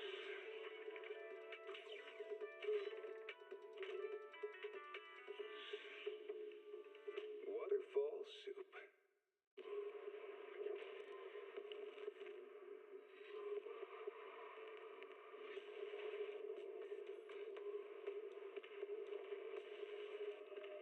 Well,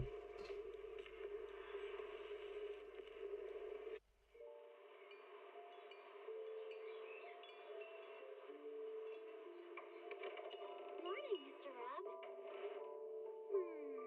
Can I have a latte, please? Extra sugar, extra milk.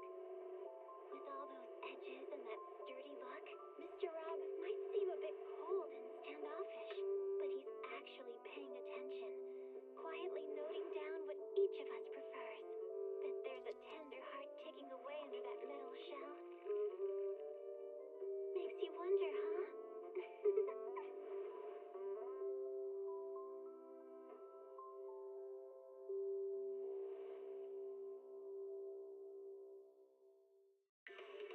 Starlight Knight transformation!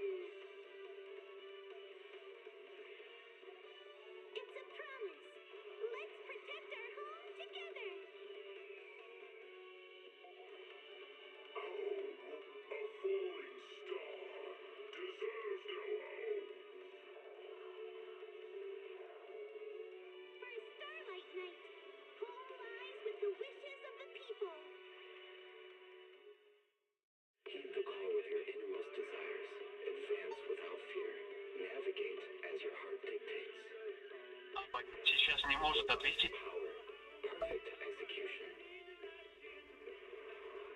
Foresee the storm and overcome it. Calm. City Series.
Some mail pull a password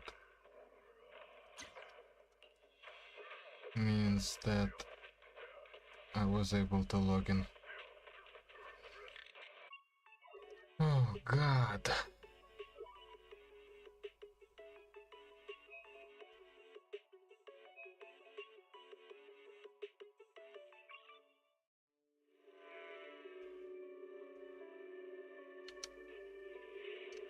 Keep the call with your innermost desires. Advance without fear. Navigate as your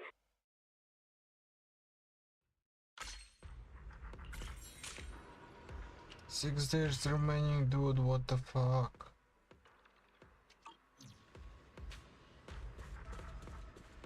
Ow.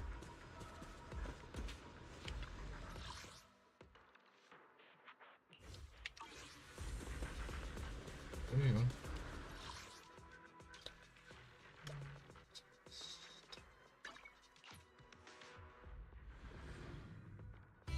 Hello there. How about a Tin Master special for a little pick-me-up? Whenever you feel lost, you can always come back here for a cup of coffee.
Clue what that is.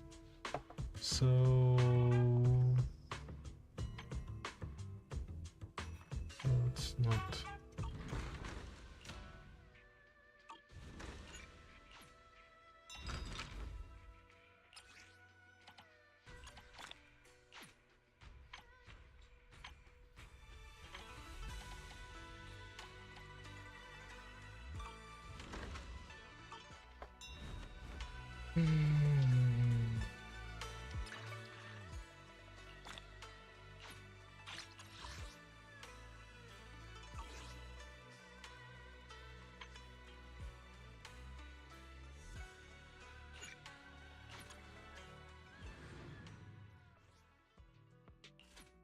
Dailies are always useful. Or whatever. I have no clue how to use the Yanagi though.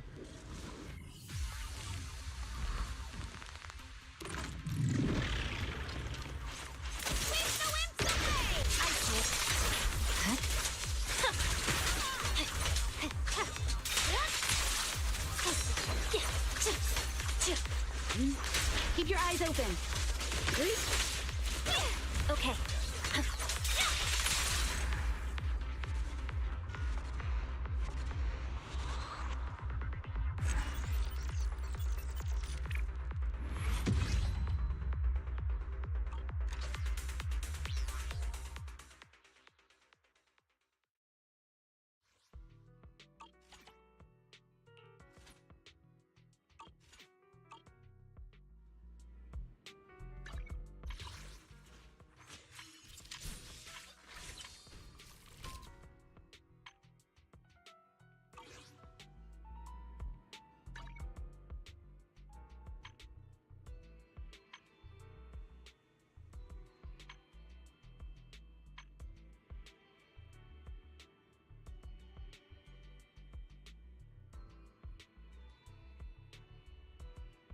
Yo!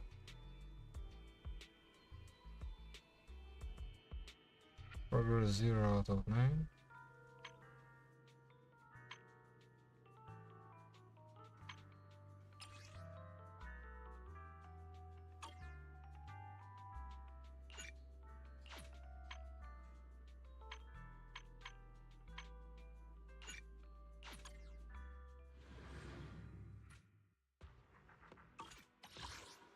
Let's check everyone. Panel 4.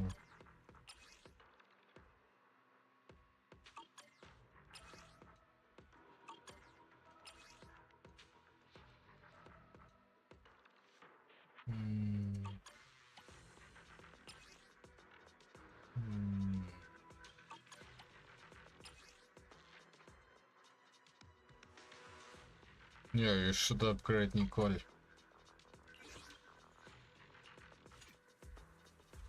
So let's fucking go. Not Only the brave will win. That's me! Tsukashiro Yanagi. Oh, we fight. You have my complete support. Oh. Only the Tsukashiro Yanagi. Oh, eradicate all evil. Let's go. I would never turn down Lord Fate. Is the concert starting? The stage will be mine.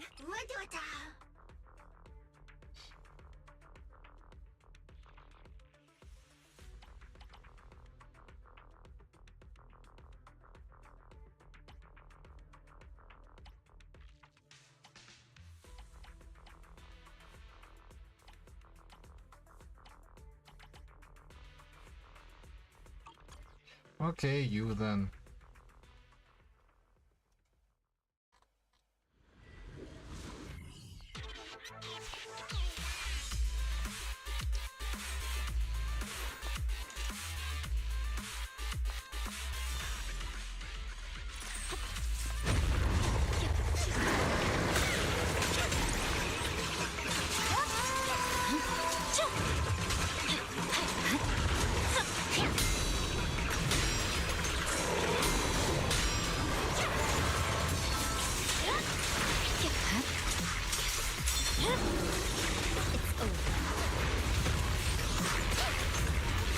I see it.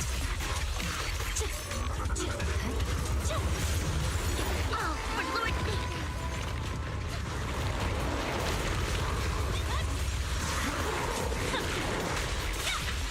Press forward. There's no time to lose. My blade is already sheathed. You're done. Purging slash. Yeah. Don't underestimate me.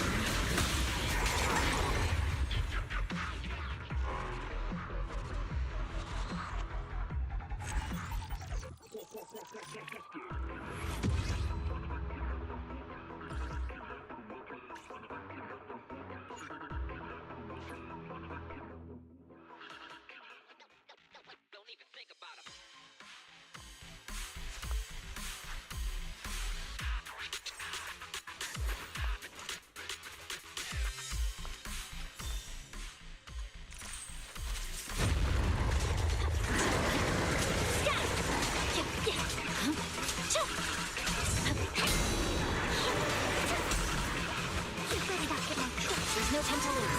Oh, I just feel the same. No room for mercy. Don't underestimate me. My blade is already here. You're done. The shortcut is going to refresh quite soon. So I gotta make sure that I got everything in the things.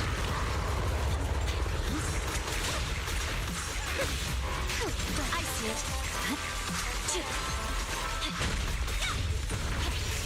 Oh, for Lord Satan! I swear on my blade. Yeah.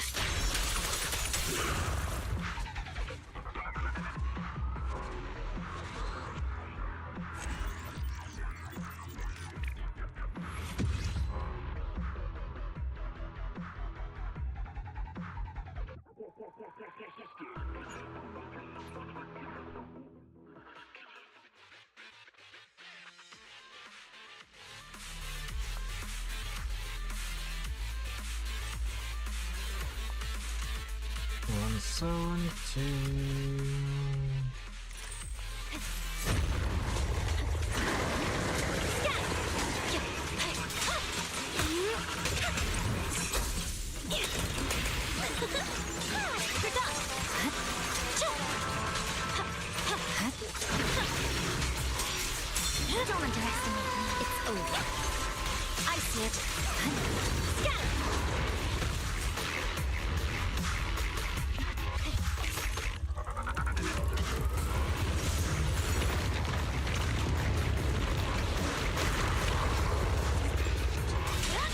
I'm unstoppable.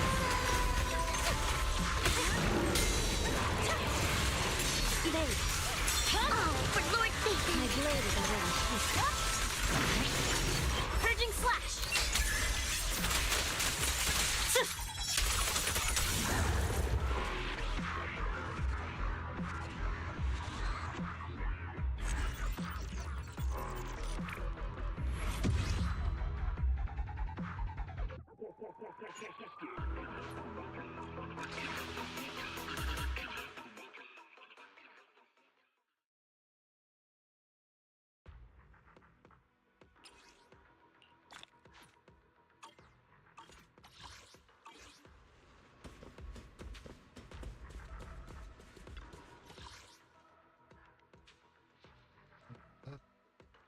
Doesn't really matter, but continues. Gonna clean the buttons.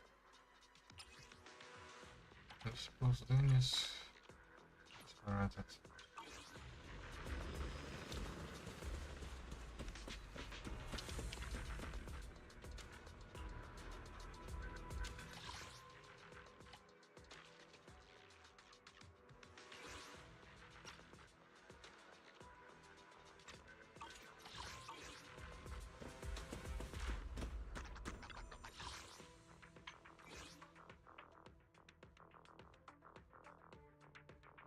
Yo,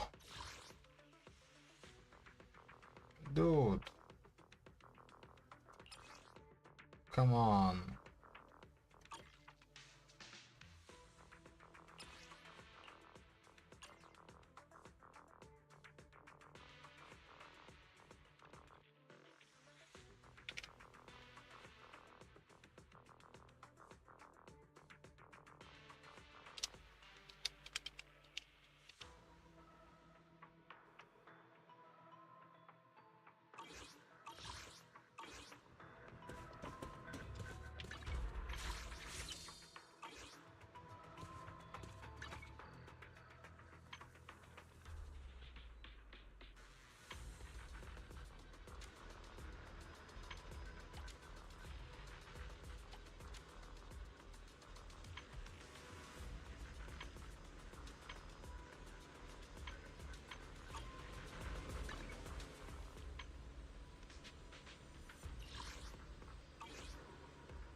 Whatever, I don't know what kind of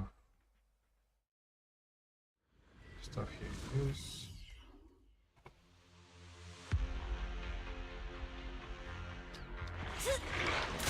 Okay. Scatter! You're done! Leave the rest to me. Waste of time.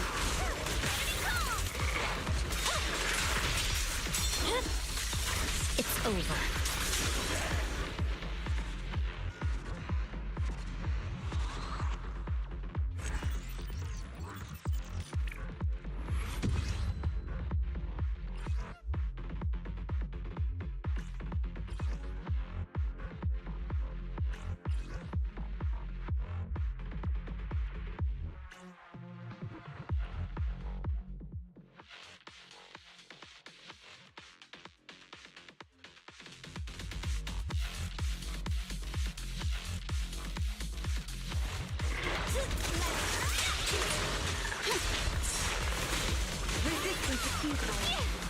Right. It's over.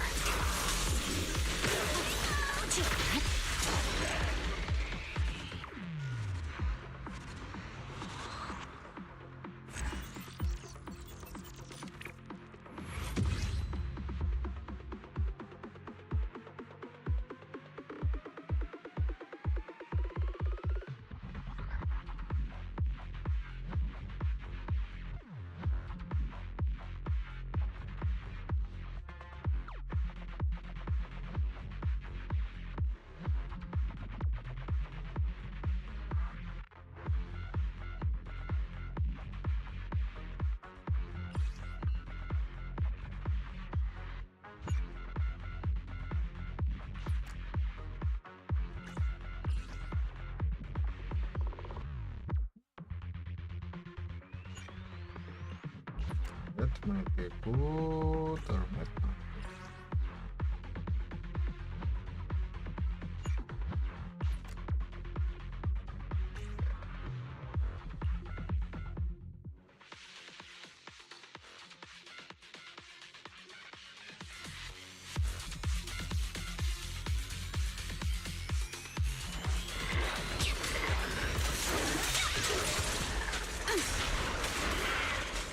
Surrender.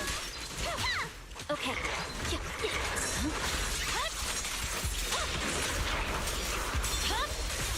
It's over. Roger.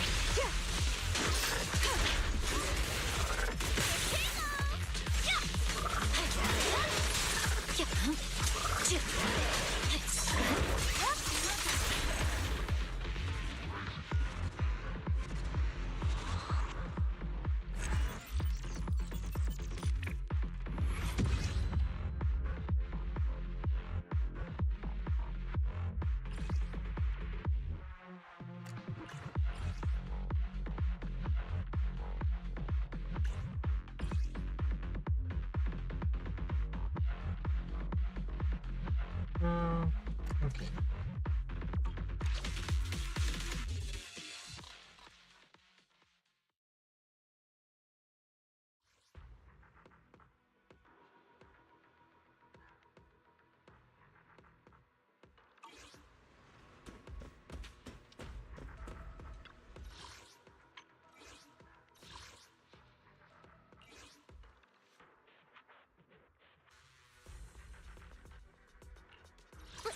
Would you like to take a stroll on the beach with me?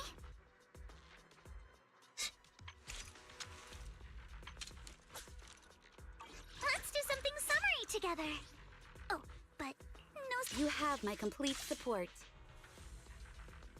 But I can't wait to hear... Let's wanna hear a summer story. I would never turn down Lord Phaethon. Good day. The Vivian is at your command.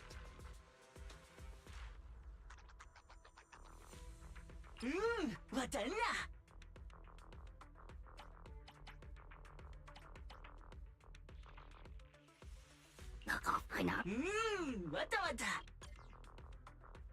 Oh, he's useless, completely useless like that. What okay, whatever.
Off with you.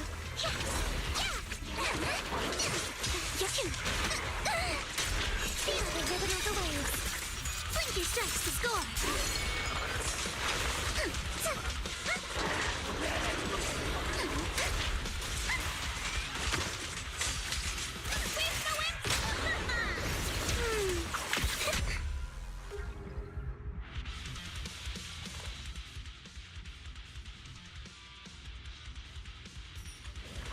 I'll handle it.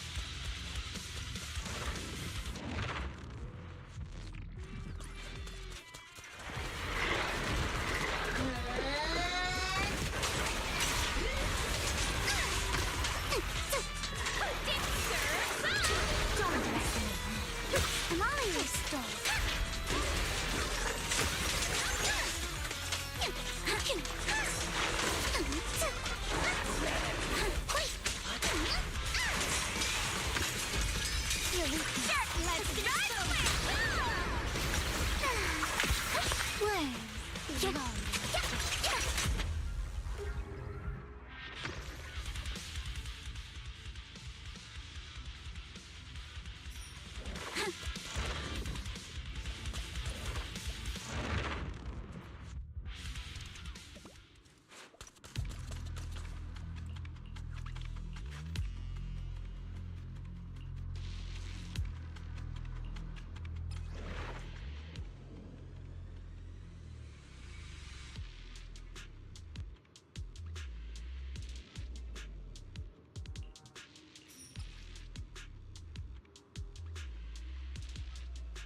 Don't you know?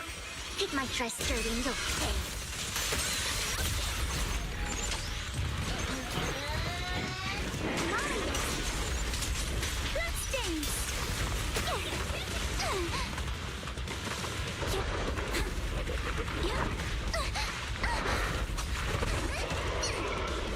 Perfectly symmetrical.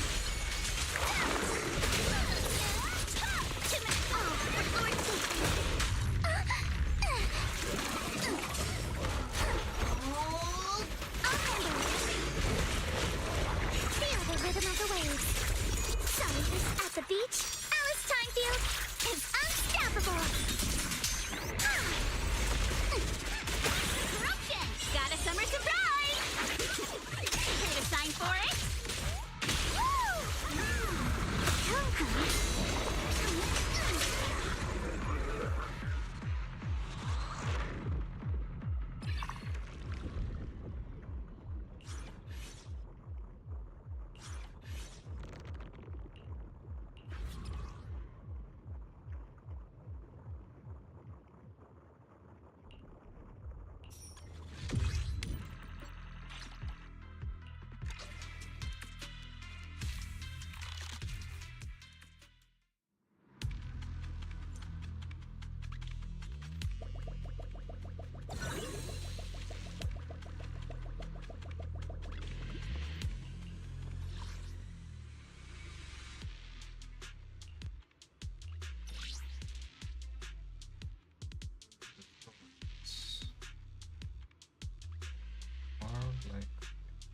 I'm not sure yet.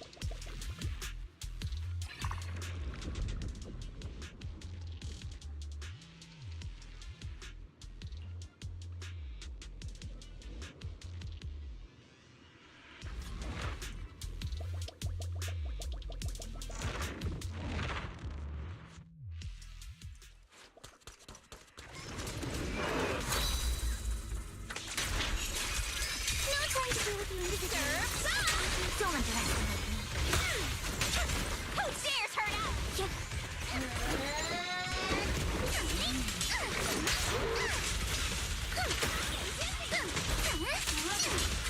I got this, Alice. We fight. Captain ready. You can't run. Let's dance. Feel the sea breeze. Lightning strikes the skull.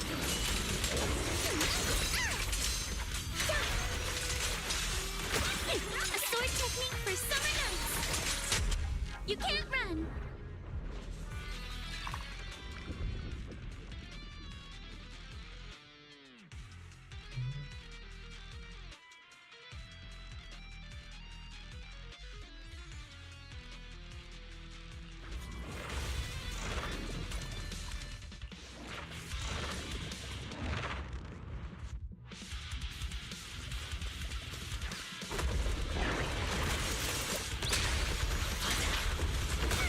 Notice me. Lord Nathan. I'm all ears. Your weakness has been exposed.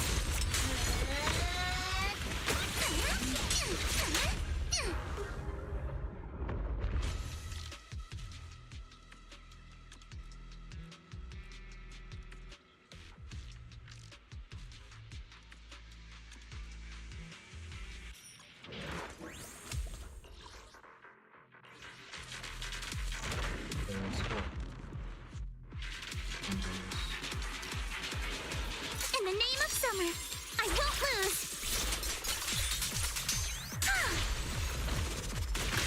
I'll help blast your troubles sky high. Oh, for Lord Nathan, prepped and ready. Feel the rhythm of the waves. Solidus, score one for me. Here to dance. You're all riddled with flaws. Sweep the wimps away! Help me!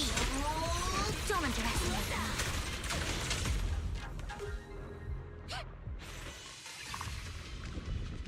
Yay.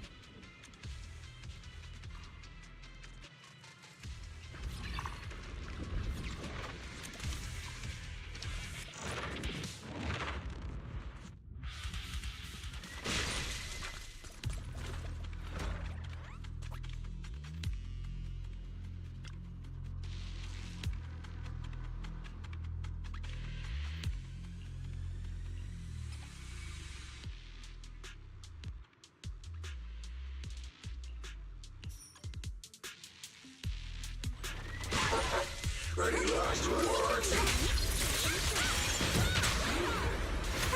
I'm burning your kindness.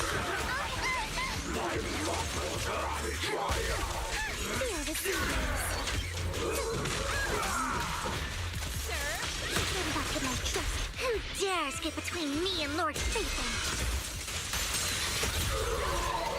At the beach, Alice Timefield is unstoppable.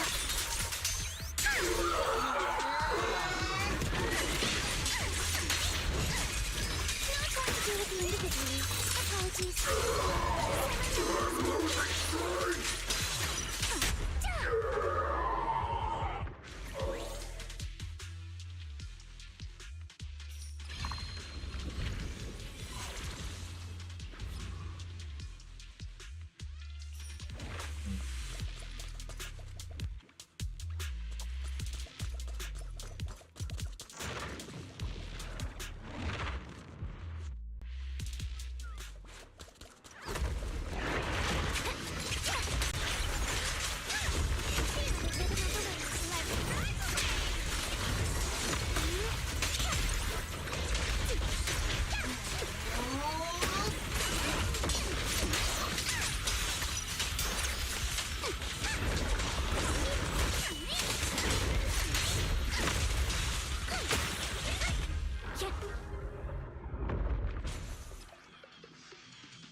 In the name of summer, I won't lose.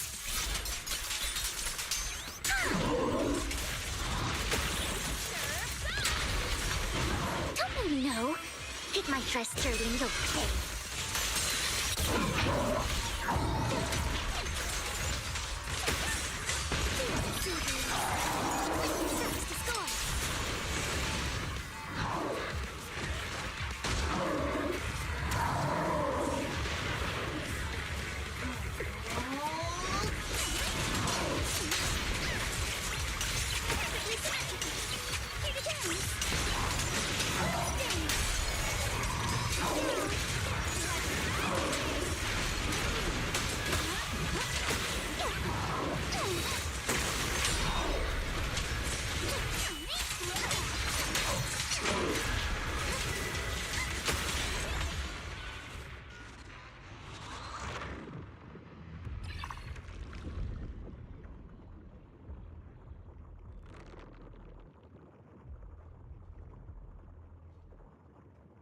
Oh.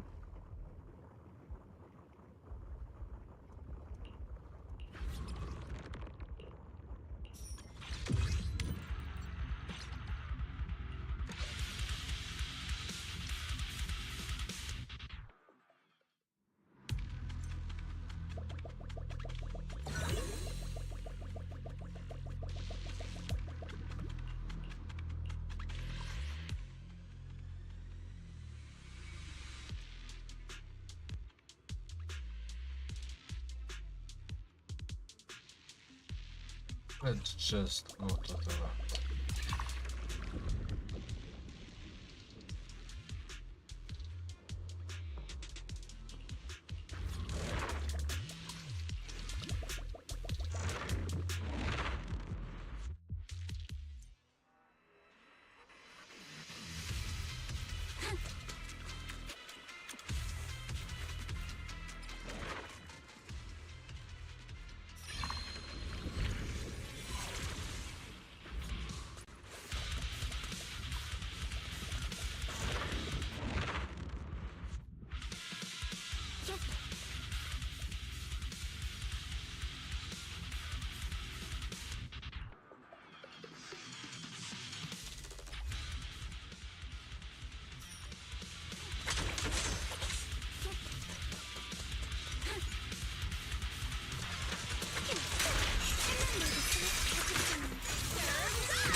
Oh crap.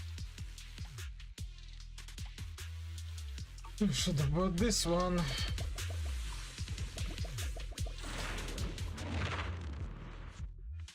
Your fate is sealed.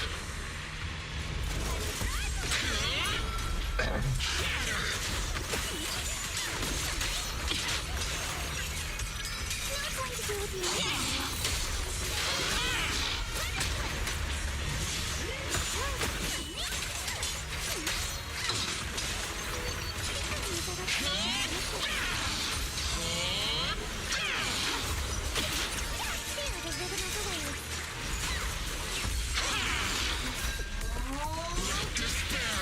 Notice me, Lord Dayton.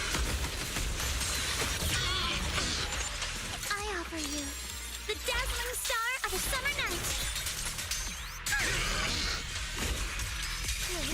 Final judgment. Embrace refinement.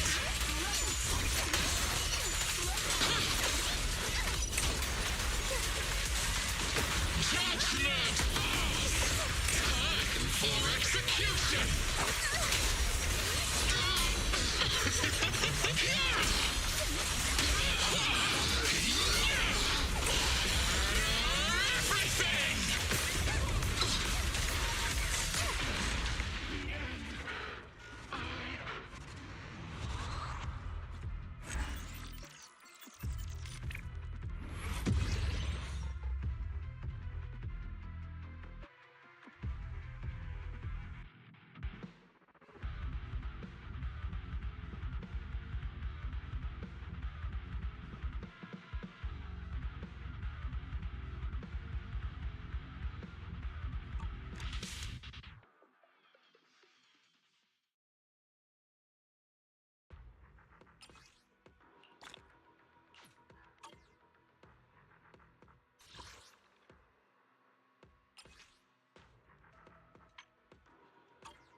Let's do something summery together. But Oh, but no scary stories.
Energizing combo set.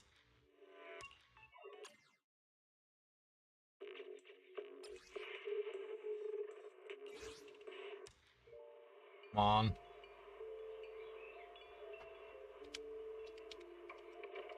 Morning, Mr. Rob. Can I have a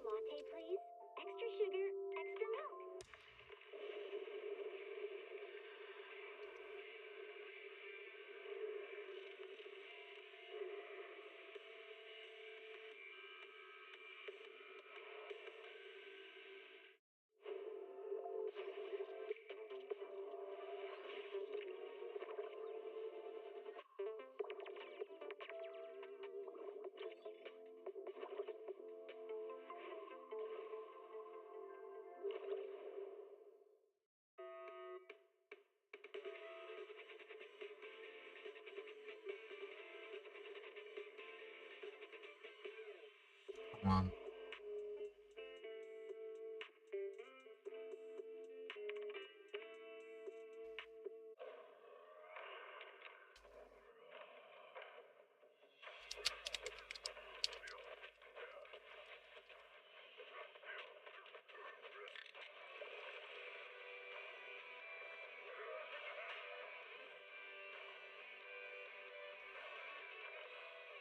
Heed the call of your innermost desires.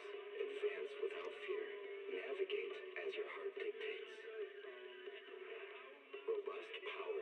Perfect execution. We can all agree that Revenge of the Fallen went a little bit too far in a lot of places. However, from a visual effects perspective, this film holds a ridiculous amount of achievements, as at the time it had the biggest and most detailed CGI character that ILM had ever made, along with some of the longest renders ever done in history, in addition to having the biggest explosion ever on screen with actors, all whilst also having one of the highest budgets of the decade. And so when I hear this, my question is always, whilst all of this sounds great on paper, what does this actually mean in terms of crafting this film's visual effects?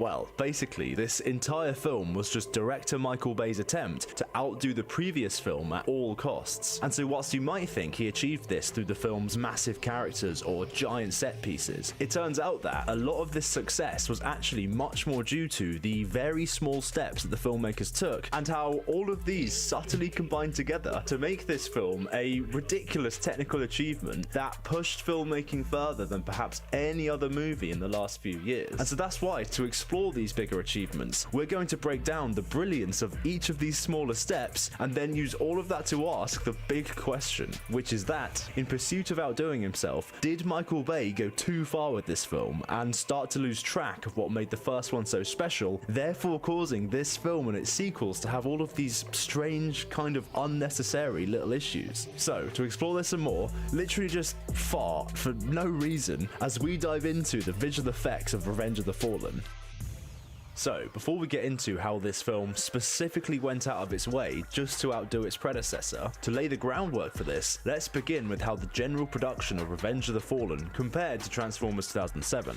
Well, essentially, this film did everything we discussed in the last video. You know, practical effects, crazy stunts, ridiculous explosions. But this time around, like we said, they were now deliberately focused on expanding the previous film's more overt shortcomings. For example, whereas in Transformers 1, most of the robots' dialogue was done in these wide shots because their faces were just so difficult to animate, this time around they deliberately chose to have these many long close-up shots of the robots talking, because now, thanks to the lessons learned from the first film, they'd finally cracked this mechanical emoting process. And then a second example of this evolution was that, where in Transformers 1, because the robots were so physically demanding to craft, they only actually had a very small roster of just 14 robots in total. But in this film, they deliberately scaled that number all the way up to having 60 different robots, even though it would take about 30 weeks of total work to get each and every one ready. Or one final example of this evolution is that, whereas in Transformers 1, the robots actually had very little screen time because it was just so hard to keep them looking good, in this film, they more than doubled that amount, and now also had them doing much more complicated movements and actions, to the point where the visual effects team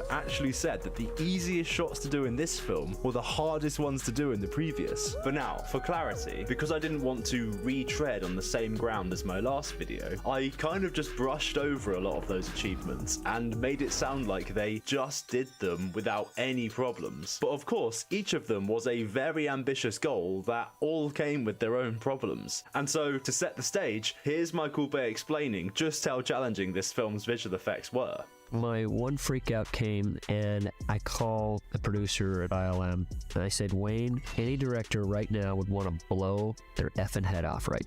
Okay? How is this movie ever going to effing get done? Please, I'm going to write you a check for $300,000 from my account. Hire more effing people. Anything, just anything to get me out of my misery. And so yeah, beyond these specific advancements, what else did they begin to do to just deliberately flex on the previous film's achievements? Well, this brings us to perhaps the most underrated scene and most underrated character in this entire film, and that is the Reed Man scene. Because one of the goals of this film was to show more variation in the types of transformations that you see on screen, and the Decepticon Reedman was absolutely the standout example of this, but it was also an absolute nightmare to get right. But first, if you wanted to keep your online data... That's going to be it for the stream. Good luck, fun, thanks for watching.